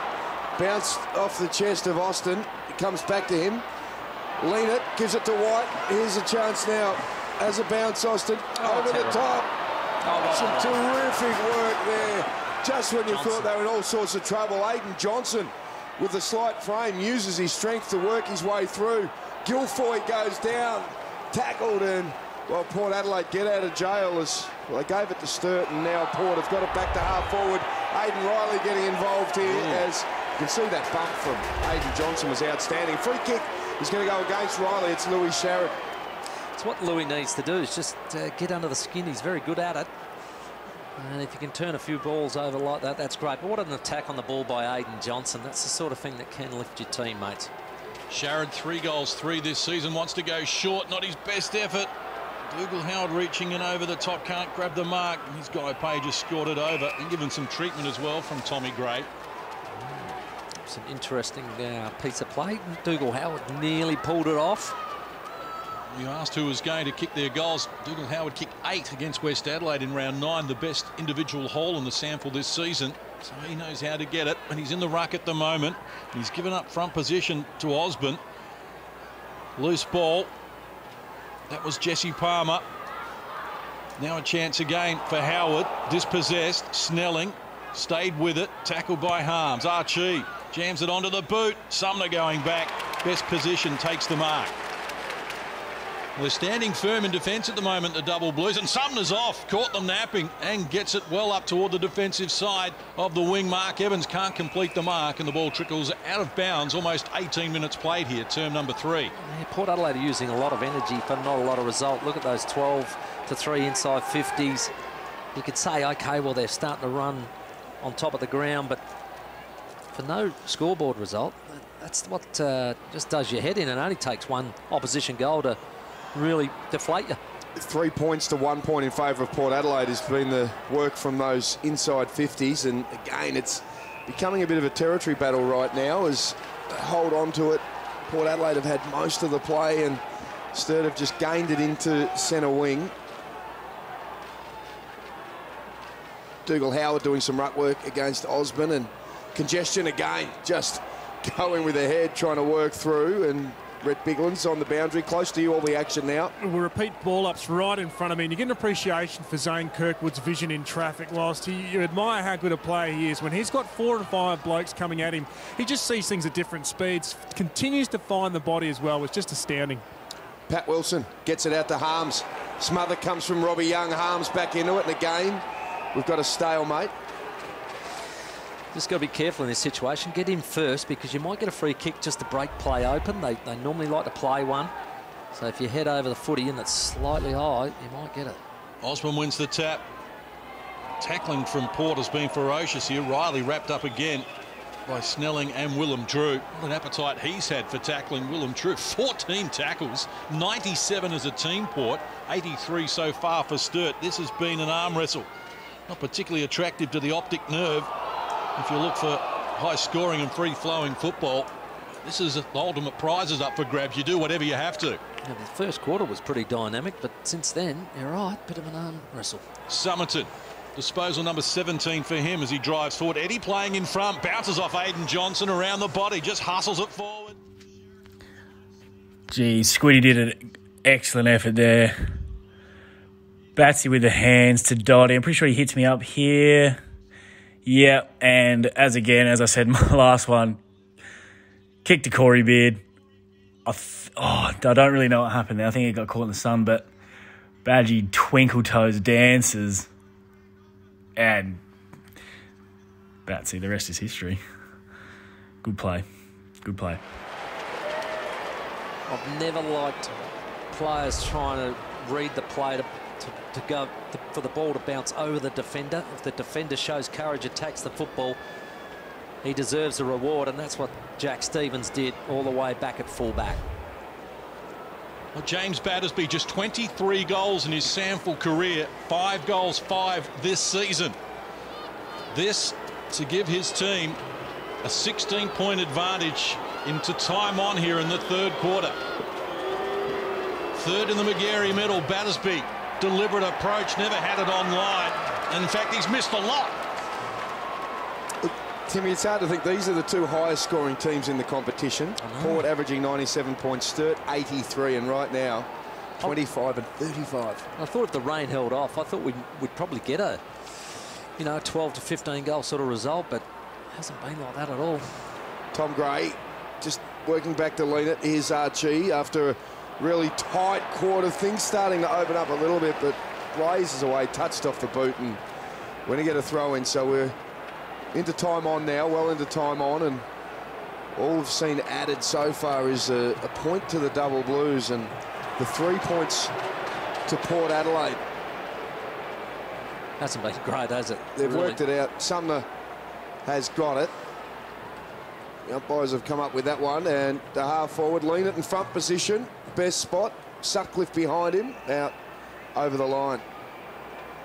They'll probably make it a short quarter with the no goal situation. That's Paul Northeast, 8-time premiership player with Port Adelaide right on the fence. Maybe a bit nervous, I'd suggest. Last time a sample grand final was won by a team kicking less than 10 goals. You have to go back to 2000, when Central kicked 8-13 to the Eagles 5-9 to win by 22 points. And 8 goals will just about win this, the way it's looking at the moment. We had 25 minutes and 56 seconds in the second quarter when we kicked 2 goals, so no goals in this term. 22 and a half played. There's not going to be a lot of time left on the clock. Somerton appeared to catch his opponent Battersby high there. Umpire didn't see it that way. Yeah, let's have a look at the replay. Probably that one there. Had his arm up there, so he's climbing it. Didn't get it. Somerton onto the boot. Jake Need in front of Page. Can't complete it. Sumner stole it. Is capable of the miraculous. Byron Sumner deep to the top of the square. Ball pitches in the square, in fact. Leanett tries to bustle it over in front of Matty White. We'll have a boundary throw in. Leanett, he's holding up a lone showdown there. He's doing some really hard work for Port Adelaide as they get out quickly, Sturt, and have their little moment in the third term. Beard and Lobe at it. Riley working his way out with his right foot. He's nailed it. I think the moment that stands out for me best during the game would have to be Aiden Riley's goal late in the third quarter. Hadn't been a goal scored for close to 40 minutes of play. It was just ball up after ball up, and neither side was willing to give an inch. And all of a sudden, Aiden just burst through a scrimmage on the half forward flank and shrugged a tackle off and gave a don't argue and got rid of another Port Adelaide player and turned and snapped from a difficult angle and a reasonable way out, and the ball just seemed to the whole thing was in slow motion for me, and the ball just slowed down and it curled and curled and curled and went through, and it was just I think a moment that probably it put us, I think, about 16 points up, which I think may have been the biggest lead or margin for the day, and I think it probably gave us all a bit of confidence that we weren't just sort of pretending. We were a serious chance of winning the game from that point on, and that was probably the moment that stands out most for me. He appeared to play on. Umpire said you did. He's holding the ball. Oh, that's Corey Beard's got him holding the ball, and this is within range. The three-quarter time siren beckons, appeared to be off. Umpire thought... So, after a super goal from the pig dog Aiden Riley there coming out of stoppage, the mood in the box was just ecstatic there. We were really happy after what was a real dogfight all of that quarter, and we felt Port were starting to get on top. They were winning the clearances and, it really lifted their pressure all over the ground. So that certainly would have been very deflating for them as a team to be able to get that against the flow, really, after they had missed a few shots on goal with Marshall and Gray earlier in the quarter. So to get that and put us 16 points up was just super. So the message coming out of the box there is, again, just keep doing what we're doing, but trying to get back on top in clearances and winning them, but keep playing our own game. Overruns it, still got time. Under pressure is Crocker. Kick from Evans. And going back, Rudloff, safe hands. One of the best games he's played this season, Rudloff. And here's Aidan Johnson. It's disposal number 8 for him in a quiet afternoon. Wants White, always pitched the ball high again, knocked out of his hands, and the mark's being paid. only just. Siren imminent, and there it is in the background. Three-quarter time. And the double Blues can taste back-to-back premierships. They lead here by 17 points. We'll have more for you from Adelaide Oval right after this. Aiden Riley got the only goal that came for the Blues, so they lead by 17 points here at three-quarter time. Jimmy Toumpas started off with plenty of the ball, added 4 possessions in that third term to the 15 he had at half-time. Stevie Summerton racking them up. And Zane Kirkwood leading the way for Sturt with Battersby helping him out. Still single goal kickers. Let's head down to Biggles. Stewie, thanks for your time. Important last term, contested footy, a big one. Been a really tough contest, lots of stoppages. We're hoping we can open up a little bit in this last quarter, and we're hoping we're fresh enough. We had a week off last week, so it's going to come down to this last quarter. Thanks, mate. All the best. Great. Contested possession, they're talking about that 108 to 104 in favour of Port Adelaide. And at three-quarter time this year, when Port are trailing, they've only won 1 of 6 matches. And when Sturt are leading, they have won 12 of the 14 where they've led at three-quarter time. Well, the Magpies are the best last quarter team in the competition. They won 15 of 18 in the minor rounds, and they need to produce something here. They've kicked 3 goals all day. They need at least that many more if they're going to get over the top of the double blues. Now, Lobe caught Aiden Riley high there. And the longer this game has gone, the better Aiden Riley has got. He's done all the heavy lifting. Not a lot of disposals, but you'll find him at the bottom of the pack. And here's a free kick going to Mark Evans. It's against Matty White. One of my main roles as a half forward was to lead up and provide an option for the midfielders and the backs coming out of the back half. And when I saw Pig Dog draw a free kick there, I got on the move, and looks like he put a little bit too much on it, but I was able to get a free kick out of it. And once I got the ball and looked forward, I saw Beatty in a one-on-one, and while it didn't work that time, he was such a good one-on-one player, and I was lucky that whenever I would lead up and get the ball, I would have Beatty to look forward and kick to, and more often than not, he'd either mark it or force a contest. Goal, 17 points the lead right now. Lobe slaps it down. Here's a chance for Aiden Riley, just using the body again to work through and gain some meterage. Andrew Hayes. Well, Stewie Cochran just touched on it before. We're going to see the AFL boys tested in terms of fitness. I counted about 8 or 9 Sturt blokes on the ground getting deep rubs. So a few blokes looked absolutely out on their feet. So we'll see what happens this last quarter. Miraculous smother from Somerton as he was held off with one hand by Pat Wilson. High ball from Battersby. Ruckman getting underneath it. McMahon couldn't complete the mark. Not the distance anyway. And the ball dragged out of there by Rudloff, and he's dragged down by Tom Reed. At least he went for it. That's what I liked about it. He just attacked it. He was ready to go. Try and create something out of nothing. Better than waiting for it. Ruck's at it again. Reed did well. Here's Riley trying to bullock his way forward. Loose ball in dispute in the goal square. Kirkwood, almost like a rugby league player, heading for the try line. They are pressing. That's Michael Graham. Of course, Flash. Absolute champion of the Sturt Football Club. Always up for a laugh and a giggle. Leanett knocks the ball clear, favours Crocker. His pass looking for Cahoon, couldn't complete the mark. Guilfoyle had work to do. Jake Need impressive in the contest. Cahoon comes again, dragged down, dispossessed, no whistle forthcoming. And again the umpire, is he going to come in? Well, Cahoon dispossessed once more. They're letting it go at the moment. Battersby, Pat Wilson, wheels around, gets back into his favoured right boot. Aiden Riley's taken the mark. Well, he broke open the third quarter, didn't he, with his sensational clearance and goal. And now he might have a chance to put the double blues just with a fresh lick of paint on the chimney. Well, Aiden Riley spent time with the Adelaide Crows, played 12 games there, played 13 games with Melbourne, finishing up in 2015, came to the double blues in last season, helped them win the premiership.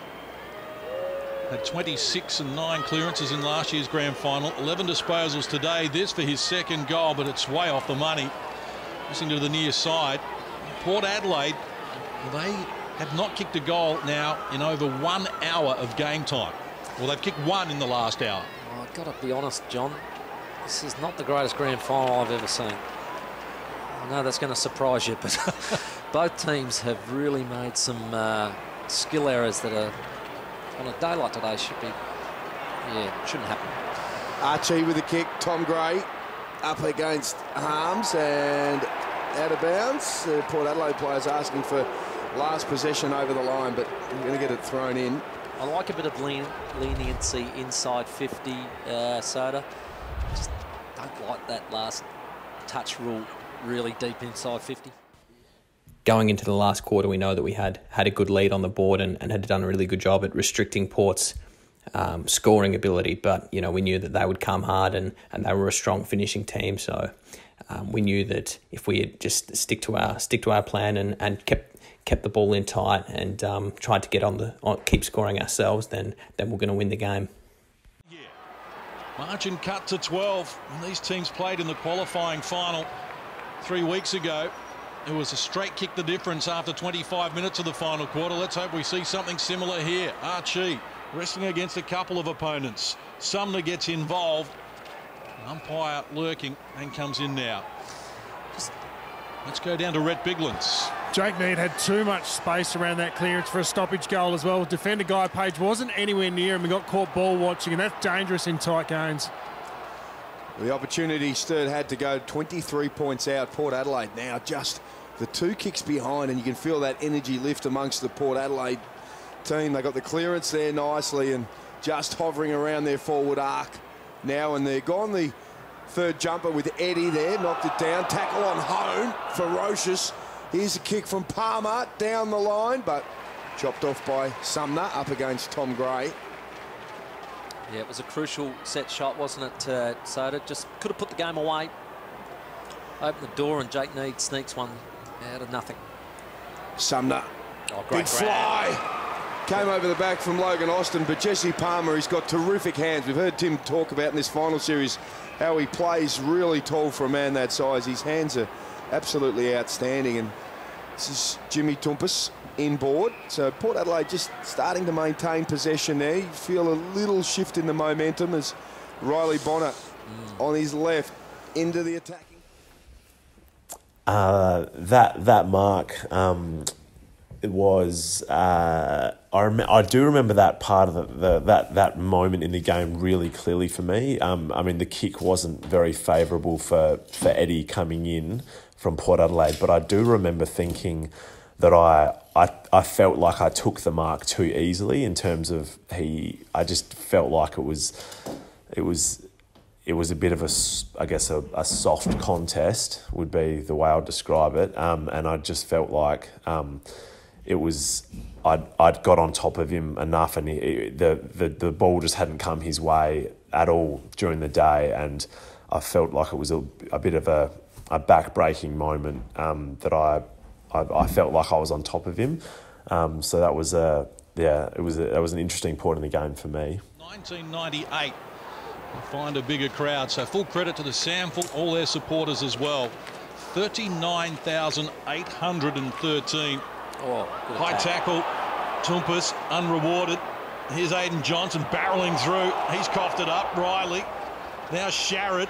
Well, the game's on the line here at the moment. Battersby appeared to be taken high by Willem Drew, and that's the way the umpire's seen it. Eventually, he lost patience. Port have given a lot of those away. A lot of high free kicks, just not getting low or winning the ball first. McMahon out wide, looks up. Corey Beard calls for it at the half-forward line.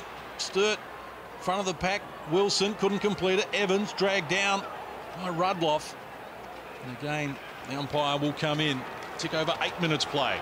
The way Rudloff tackled them was very smart. He paused and waited and then got him hard and low. Osborne and Lobe battle again, as we've seen for most of the day. Hone with the tackle, could not pin Toumpas' arm enough, and Johnson and Sumner scored the ball out over the line. It's just sense that Port seem to have the greater legs at the moment. Sturt, the greater experience. Which one's going to come to the fore in the next 20 minutes? 14 players in the Sturt lineup looking to go back to back. As Lobe slaps it forward. Nice little flick out to Summerton. So Port going forward again. Archie was there, and it comes to the front with him. He's going to take off. He's got to get past Stevens. We know he's quick for a big man. Archie from 52 pops it at the score. Port Adelaide alive. Hot contest, 6 points. So after Archie kicks an amazing goal from the boundary, really, we're probably starting to get a little bit worried in the box. Bit of disbelief there in what he could do there from the boundary line, which was an amazing goal, really, from 50, and the speed, he took it and pushed on there. Yeah, so really, message coming out now really is just, you know, Porter obviously starting to get on top and really starting to build some momentum. So we just need to continue to get back on top ourselves and slow the game down and stop that momentum. So just trying to maintain possession and repeat stoppage where we can as well, and just really grind it out where we can. So we're up by a goal at this stage and just want to keep pushing on and you know, control the game, but just keep grinding it out. Now he's got some space to work into as well. Looking for Eddie at the back. RT crashes the pack. Brought them all down. Here's Harms on the boundary line. And he's happy just to escort it over. Let's go to Hazy. Aiden Riley, who broke the game open in the third quarter, he's just come off a couple of minutes ago, absolutely spent. Didn't even make it to the bench before he collapsed on all fours. So it looks like he's come back on in a minute or so, but not much left in the tank for the bloke they call Pig Dog. Problems with the neck. Aiden Riley missed the qualifying final, came back last week and was really solid, and he helped Sturt. Well, he had that opportunity too, that shot at goal not long ago to put them 23 points up, and suddenly in the blink of an eye, Port Adelaide adjust the 6 points down. They've got a free kick here on the outer. It's their skipper. Summerton goes in. Fly was Stevens, brought to the front. Hone breaks his way through. Handball over the top. Not much this over is the back. Chance now for Sumner. Pops it up to half forward and cut off. Bounce. Some good work here by Logan Austin. Chips it back inside, so Port Adelaide maintaining control. And that momentum shift is right on now. Tumpus to Lobe, centre half back, holding on to it. Had the chance for the handball to run off. Could be a turnover. Slimming and Snelling with Sutcliffe. The brave umpire to pay a free kick here, and we have the ball thrown up centre wing. Matthew Lobe completely confused about what to do and then just dropped it into a space. Let's go to Andrew Hayes. Todd Marshall, boy, just limping off the ground with physio Michael Wilson there. I reckon he's done a string. We'll keep you updated. Tight contest. Here's Robbie Young. Wants his left boot. Cuts inside. Measures the pass. It's going to favour Stevie Summerton, the captain. He measures the kick. Looking for Tom Gray. Taking the mark. 25 metres out, almost directly in front.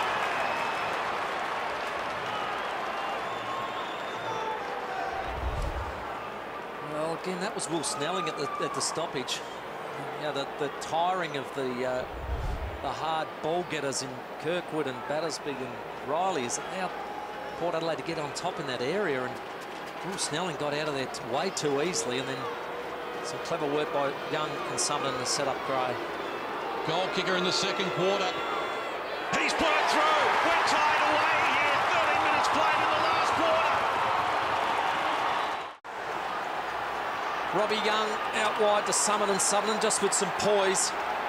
Hits Tom Gray. Kicks a really good pressure goal.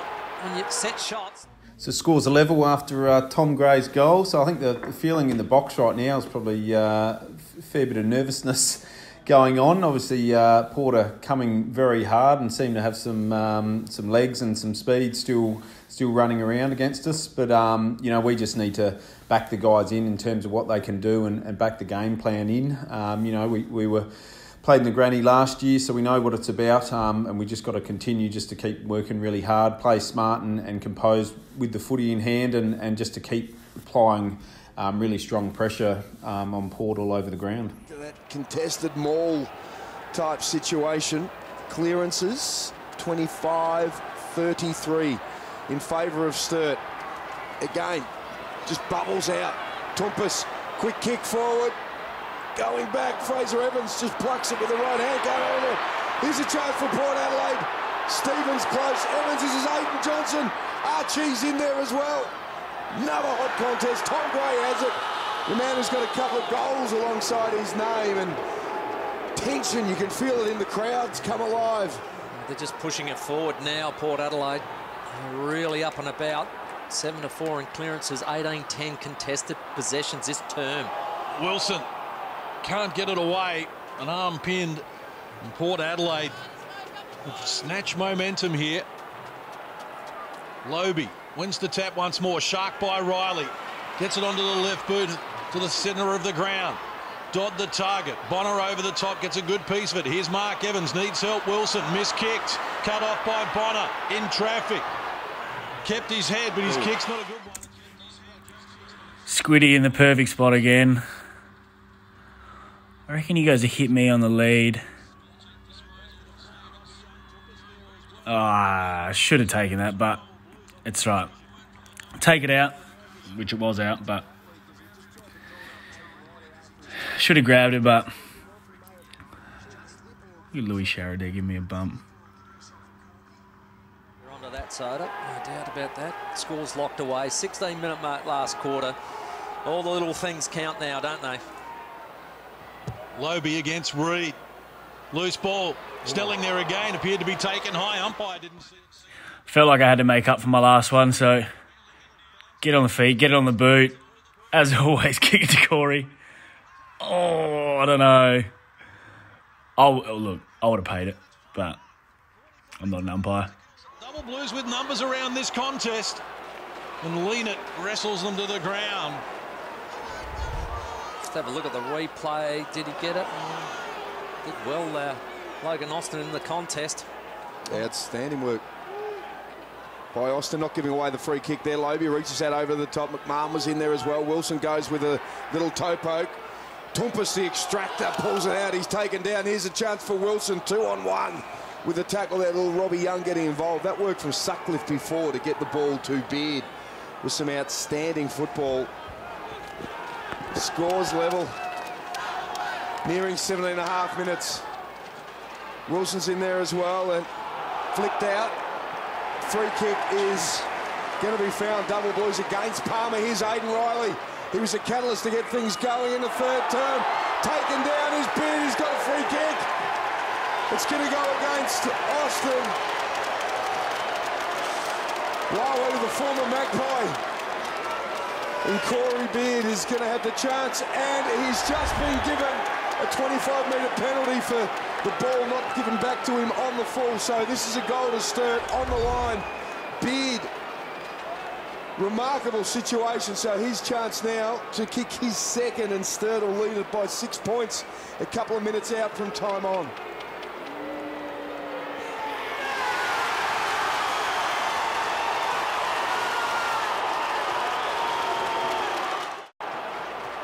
Well, Riley again finds the energy to get up and puts it into a one-on-one situation, which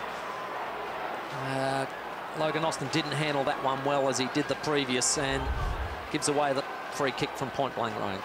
What a big game player Corey Beard is, the former Magpie. He's kicked multiple goals in his last 8 sample finals. Here's Battersby wrestling away from Somerton.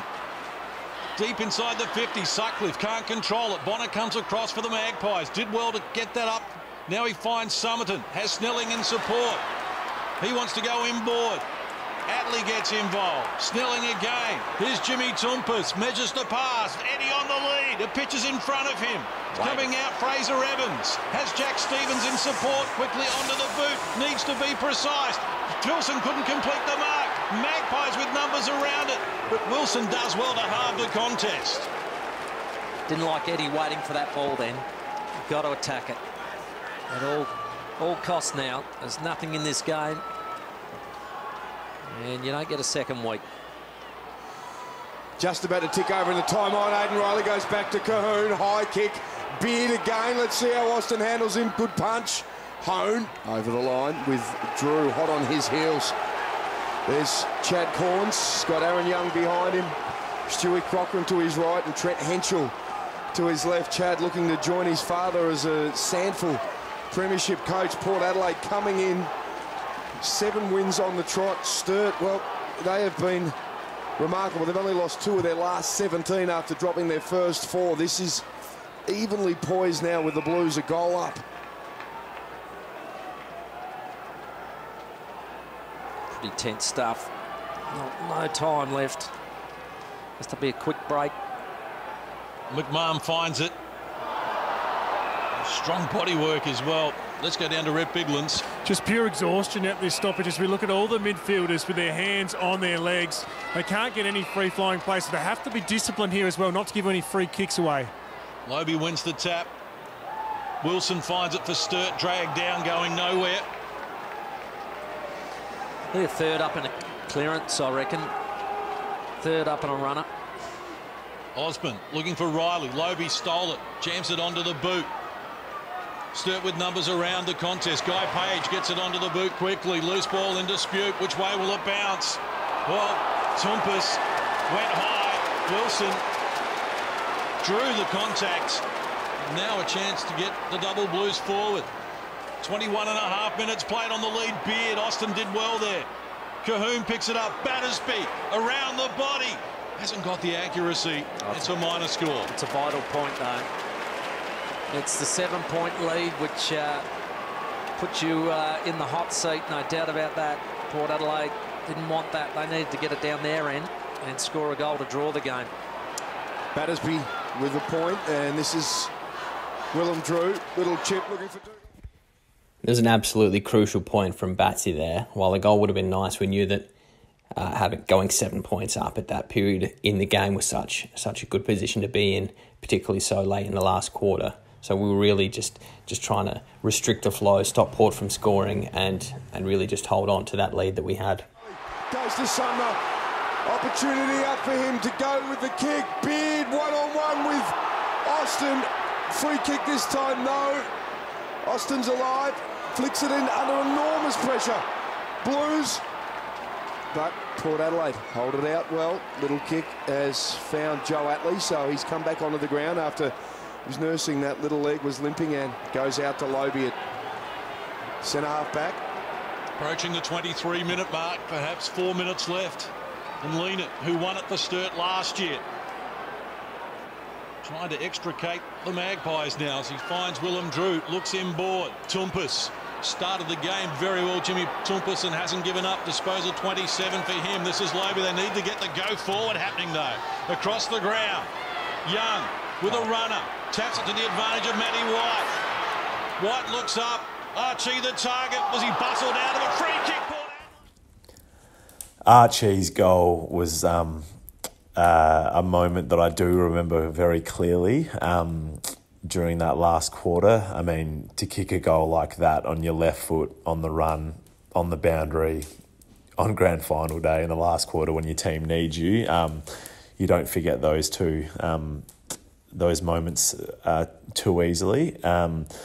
The roar of the crowd was enormous, and it was obviously really uplifting for the Magpies at that moment, and they were coming at us extremely hard, and it was probably all looking pretty grim for us. But an amazing moment in the game, and certainly set it up for a very exciting and thrilling finish.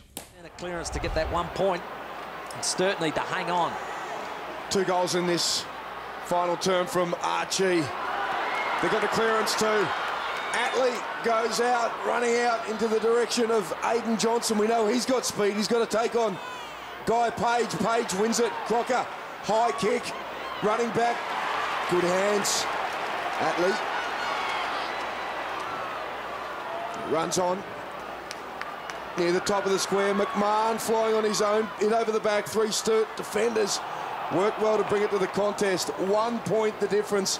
We've had 5 goals kicked in this term, 6 goals in the first quarter. How long the first quarter go, Case? 29:06. So still a little bit of time on the clock here. 25.5, so you'd think there could be a couple of minutes. It's out of bounds. So they get a chance at stoppage here. This is tough thing to get out of these stoppages because there's so many numbers around there. Lobe and Osborne at it again. He's back to the arm wrestle situation with Kirkwood with the ball there. Yeah, Lobe can't afford to drop it short. He's got to try and get it away from the pack. Snelling got their handball out to Atley, high ball. Who can take the mark? They come from everywhere. Fraser Evans got a piece of it, spills to Tumpus, hasn't kicked a goal this year. Hands over. Fraser with the perfect spoil, quick hands. Scooter McMahon just whacks it out. I remember, that was the worst bounce of all time. I remember I didn't want to take it out just because it got deliberate, so I was like, kick it to Corey, but it was a bit off. But that tackle was unbelievable. P. Wills holds it up. That's a win. Jeez, I'm getting nervous just listening to this. What a tackle. What a tackle. And yeah, the rest is history. On the back foot. Osborne wins the tap for Wilson.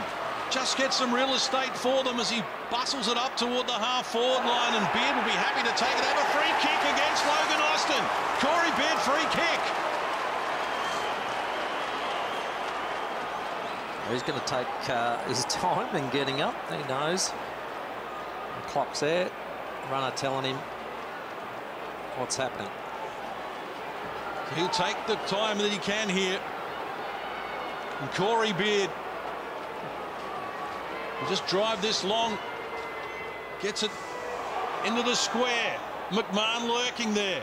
Fist came there from Matty White. Spills to Sutcliffe. Dragged off the goal kick. Now he goes back for seconds. Hovering. And the ball home, getting it out, but not before the umpire had provided the whistle. This is where the clock counting up keeps you in suspense. Almost 28 minutes gone. Lobe with it. Tumpus flicks the handball out. Kirkwood's going to get back onto it first. Taken down. He's got Tom Gray with him. Holding on for dear life. Also Robbie Young. Umpire Bowen quick to get things moving. Slap down at the side. The double boys have gone back-to-back for the first time in 47 years. Marty Mattner, miraculous performance after losing their first month of football. They started 0-4. An enormous game, winning by 1 point. It's a flying flag. It's the emblem for me and for you. Emblem of the team we love, the team of the old double blues. Every heart beats true for the old double blues as we sing this song to you. What do we say? Should old acquaintance be forgot? Keep your eyes on the double blues. It's a grand old flag, it's a high-flying flag. It's the emblem for me and for you. Emblem of the team we love, the team of the old double blues. Every heart beats true for the old double blues as we sing this song to you. What do we say? Should old acquaintance be forgot? Keep your eyes on the double blues. Well, there he is, Marty Mattner. He's tasted success as a player for Sturt in 2002. Of premiership for the Swans in 2012, and now he's gone back-to-back as a coach. A miraculous performance. There he is with Jack Stevens. And once the siren went, I was actually on the interchange. I'd been rotated off to get Scotty McMahon back as an extra in defence. So I was actually on the interchange with Steve Slimming and Tom Reed, and it was one of those interesting situations where you're so nervous, and I guess you're probably more nervous on the interchange because you can't physically impact the game, but obviously had confidence in the guys to get us across the line, and when the siren went, it was just, I think straight to Reedy and Slim, and then we got out there and got amongst the guys because it was, just an unbelievable finish and an unbelievable game. It probably goes without saying that the celebrations after a grand final, I guess, are unrivaled. It's just the sheer joy of not just the team, but everyone, the supporters, the members, everyone who's been a part of the journey to achieve, what we set out to achieve. And, there are a few moments, in the days that follow that stick out. And probably the one for me was just shortly after the game when the league side and the reserve side had the opportunity to go back out to the middle of the oval and sing the song together, because we obviously the reserves also won the premiership, and we were such a tight group, and to be able to come together and both celebrate our successes and just belt out the song as loud and as passionately as possible was just a really special thing, and something that I know all of the boys will cherish. I don't know, man. That was awesome. I don't know, man. I can't even talk. Mate, you're playing against your old mob. You cross over to Sturt. won a couple of McGarry medals now, a couple of premierships. How good's life? That's the one I wanted was today. They're a great mob, and yeah, I don't know how much it means to them, but from where we were at the start of the year, this is awesome. Mate, and take us through like the connection you got with some of these blokes. I know you brought Beardy across with from Port Adelaide, but you blokes seem like a seriously tight-knit group. It is the best bunch of blokes I've ever met, and like, everyone gets along with everyone. We haven't got any idiots or anything. Everyone's just a great bloke, and it just makes it. We were down and out and zipping forward, and to this is unreal. This is the best thing in the world. It's sensational. Congratulations. Thanks, mate. Cheers. There he is, Zane Kirkwood, 17 contested possessions and 10 tackles in the grand final. He led them magnificently. He did the similar thing last year. He was absolutely outstanding in the grand final. Jack Stevens picked up that Jack Odie medal last year, and against his old team, he's really good mates with Steve Summerton. Zane Kirkwood has taken them through. Let's head down to Red Biglands. Well, Patrick, massive game, incredible game. Missed out last year. How's the feeling now? Oh, it's amazing. You know, everyone says how great it is to win a premiership, and until you actually win one, it's unbelievable. Words can't describe it.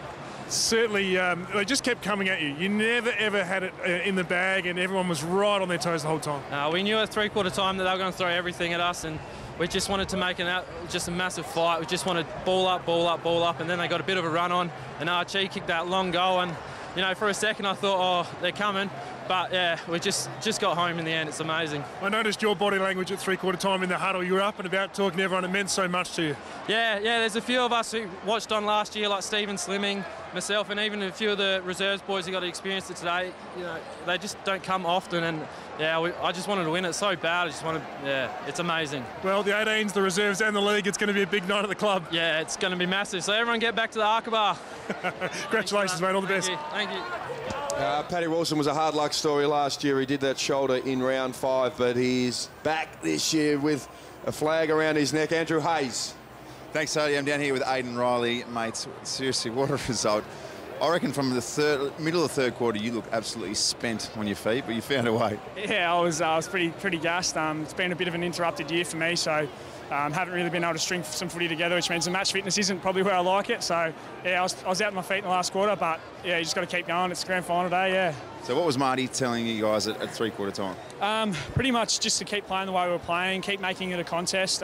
We know we got some bigger bodies, and we just wanted to keep it inside and crash in and tackle. And we knew they were a bit better on the outside, so we're just trying to avoid letting them get the run on.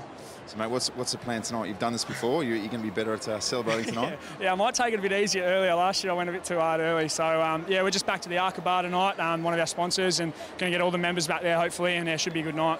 Congrats, mate. Well deserved. Thank you, guys. There is Aiden Riley, come in with a neck problem. He missed the Port Adelaide qualifying final and came back last week and was tough and hard, had another crack at it today. He was enormous just with his work rate. Missed an opportunity to put Sturt in front by 23 points, which opened the door for Port, and they got so close. Let's head down to Red Biglands again. Batters, congratulations. Never, ever in your mind would you have thought it would have got to 1 point in the grand final to go back-to-back. That was one of the hardest games I've ever played. Credit to them, they just kept coming. I thought we had that 16-point buffer going into the last quarter, but she played a brilliant fourth quarter, and it was just a slog in the end, as he said, and it just slogged and time ran out, thank God. Your midfield unit dug deep. They didn't have the rotations. You were running on your shins, but it just came down to so many contested possessions. That's what we pride ourselves on. This midfield group is so tough inside, and we work our asses off during the week, and so that was our strength, to just make it contested, because we know their strengths are outside ball, but yeah, it was a slog in the end. And when Archie banged that other goal through from, it was an amazing kick. What was going through your head then? I thought this might not be our day today, but he played an unreal quarter. He's an unreal player, but we just hung on the end. Back-to-back flags. Congratulations. Go and enjoy it. Thanks, mate. Thanks, Biggles. I can't remember who I first saw when the final siren went. I remember the relief that I felt after the game. It had been a really grueling final series. We obviously had to play 4 finals games, and we were exhausted. I was exhausted, and I just remember the feeling of pure relief and elation when the siren went, and I'm sure that I would have been surrounded by defenders and around me. But I think, Tommy Harms and Jack and Pagey, those boys were nearby, and the celebrations kicked off. Was a bit of mayo put on it from you? No, finally went my way. It was tough up there today. They kept dropping one back, so we just had to compete. And it was a tough game that we grounded out, and it's unreal.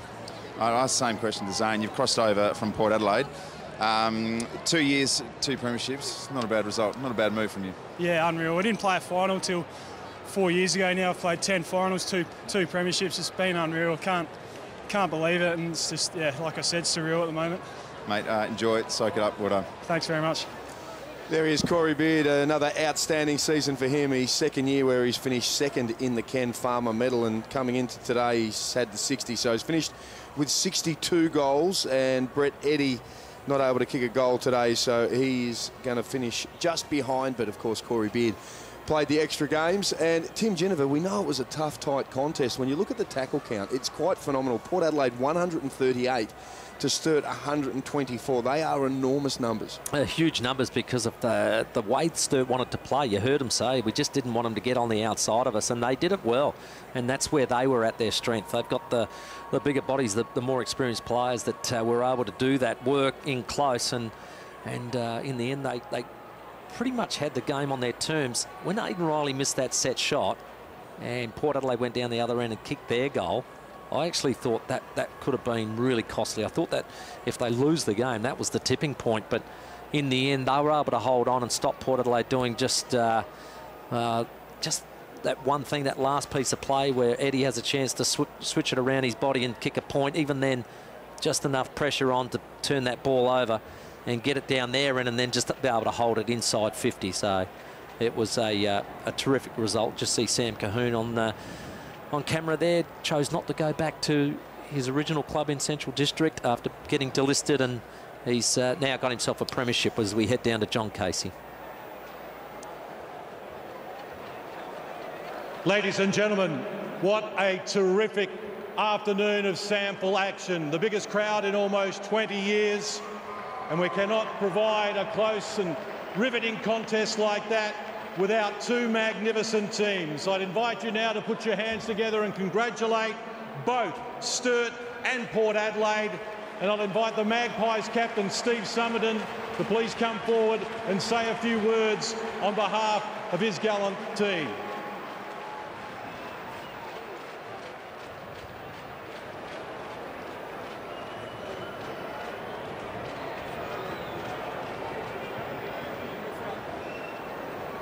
Ladies and gentlemen, Steve Summerton.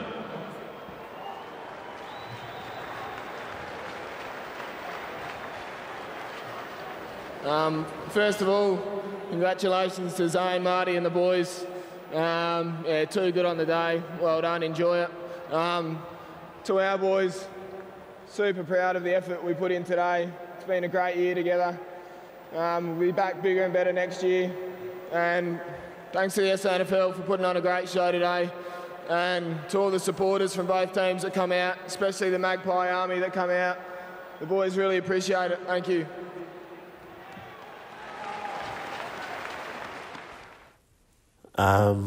Winning the Jack Odie was obviously a massive surprise. I remember after the game, Dr. Martin came up to me and said that he thought that the Jack Odie would be out of myself and Jack Stevens, and I sort of just laughed him off and carried on celebrating, and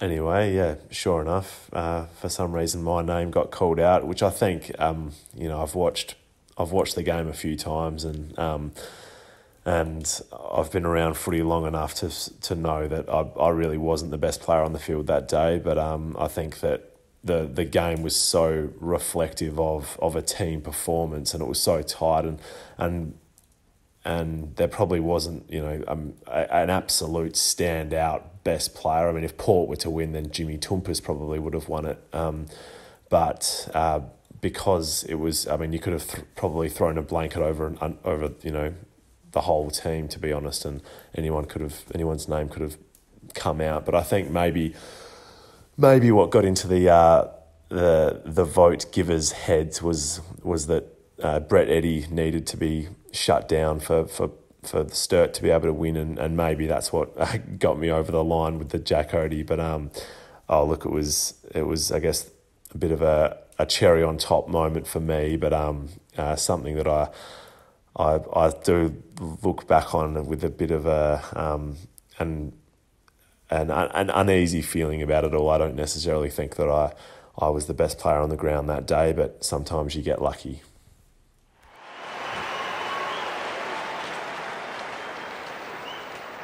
It has been an amazing year for the Sturt Football Club, and we take our hats off to them. It's time now for me to invite the next step participants to present the Premiership medallions to the Sturt players, starting with number 5, Josh Hone.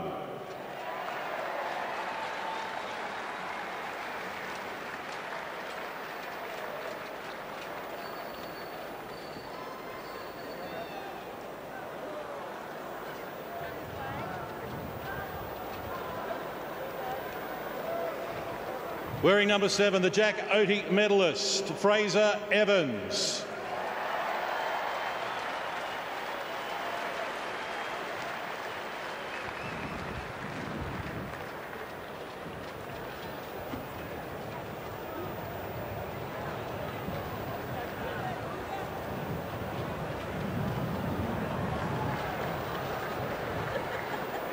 Wearing number 8, last year's Jack Odie medalist, Jack Stevens.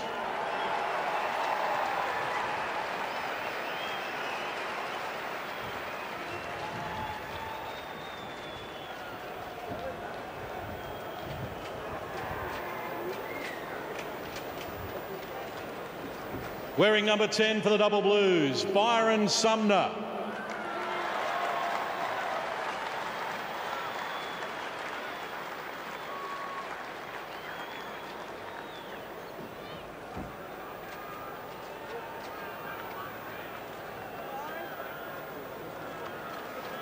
Number 12, Jake Sutcliffe.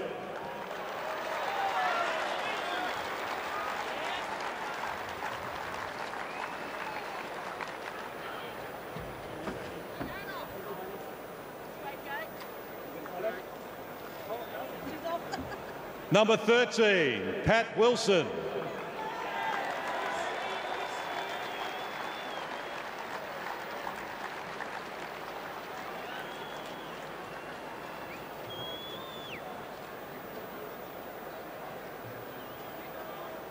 Number 14, Mark Evans.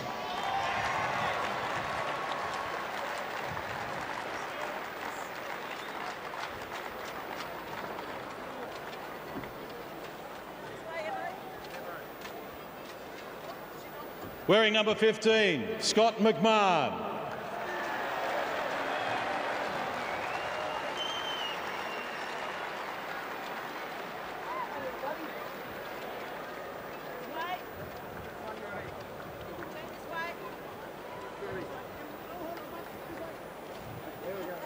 Number 16 for the Double Blues, Corey Beard.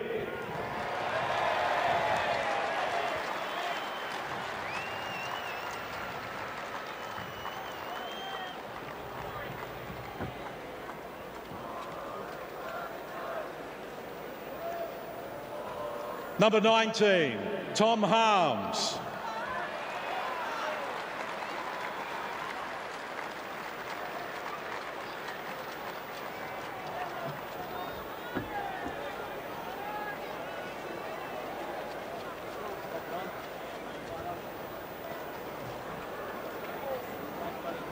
Number 20, Sam Colhoun.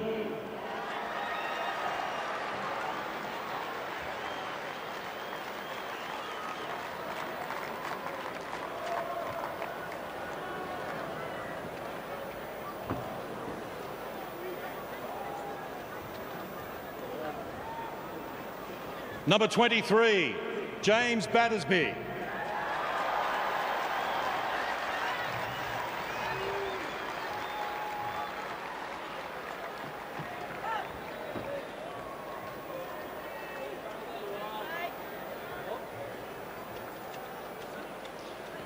Number 25, Guy Page.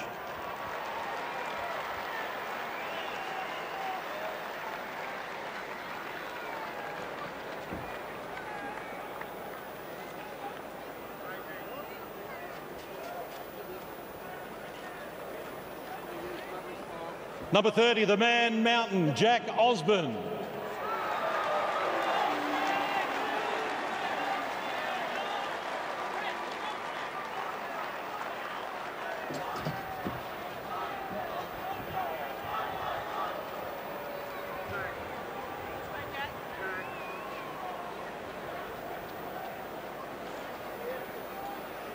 Number 31, Roon Guilfoy.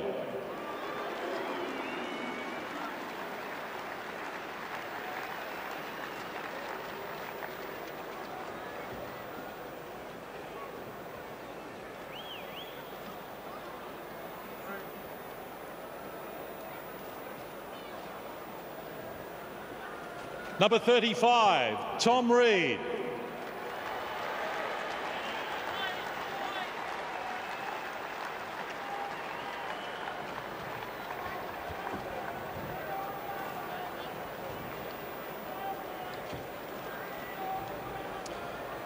Number 38, playing just his 11th Sandful game, Josh Dodd.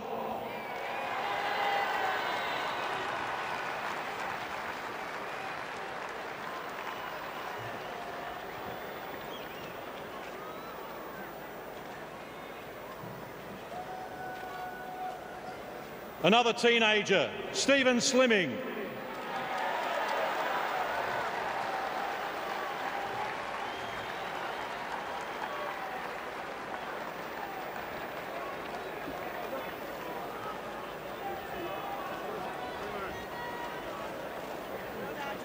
Wearing number 41, Matt Crocker.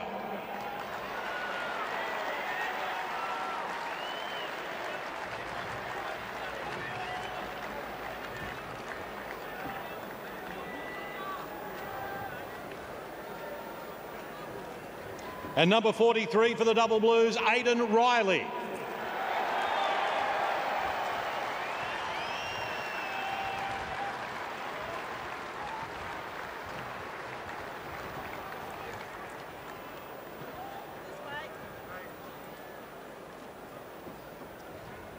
Ladies and gentlemen, please put your hands together for the captain of the Sturt Football Club, Zane Kirkwood.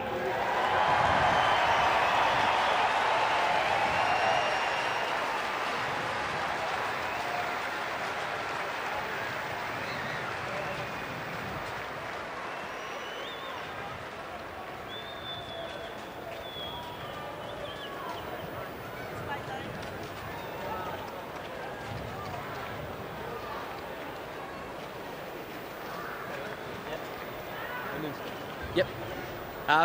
Firstly, congratulations to the Port boys, Chad and Samo. It was a great effort today, a great game. I'm sure we'll be back next year. To the Sandful, thanks for putting on a great season. West End and all the sponsors. To the club, everyone that's worked so hard to get this club where we are now. 3 premierships this year. It's a fair achievement by the club. To all the fans, everyone that came out, both Sturt and Port fans, thank you for rocking out in good numbers.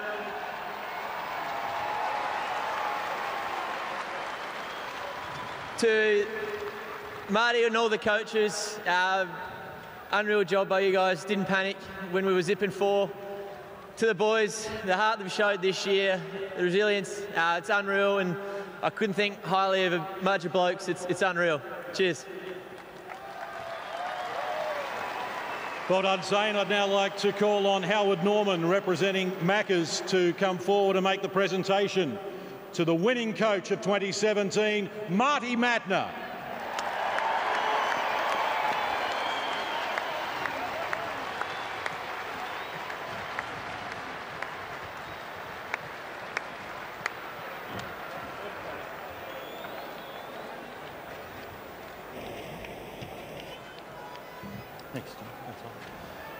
Yeah, just second exactly what Zane said. Well, congratulations to the Magpies, great game. You know, the 2 best teams met in the finals, and I guess everyone loved the game. 40,000 spectators, so great work. To supporters, to the Sturt Footy Club, thanks everyone coming out today. It's a great effort to see 40,000 people here on such a big day. To the club, to Sue, the board, David Odie, what they've done and set up in the last few years has been great, and the club on and off field is in a really good spot, and we've set it up. And today, the reserves winning last week, the under 18s, we're in a great spot for the club. To Zane and the players, when everyone was zipping forward, we were talking about things, we were still looking at finals, and we set some goals, and we've achieved those goals today, boys, and it's a great effort. Well done.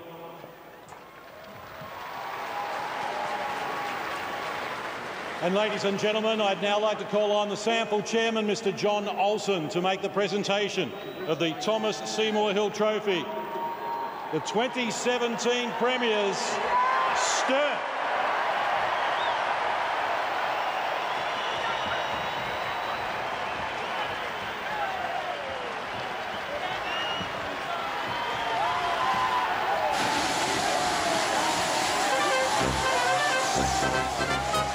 It's a grand old flag, it's a high-flying flag, it's the emblem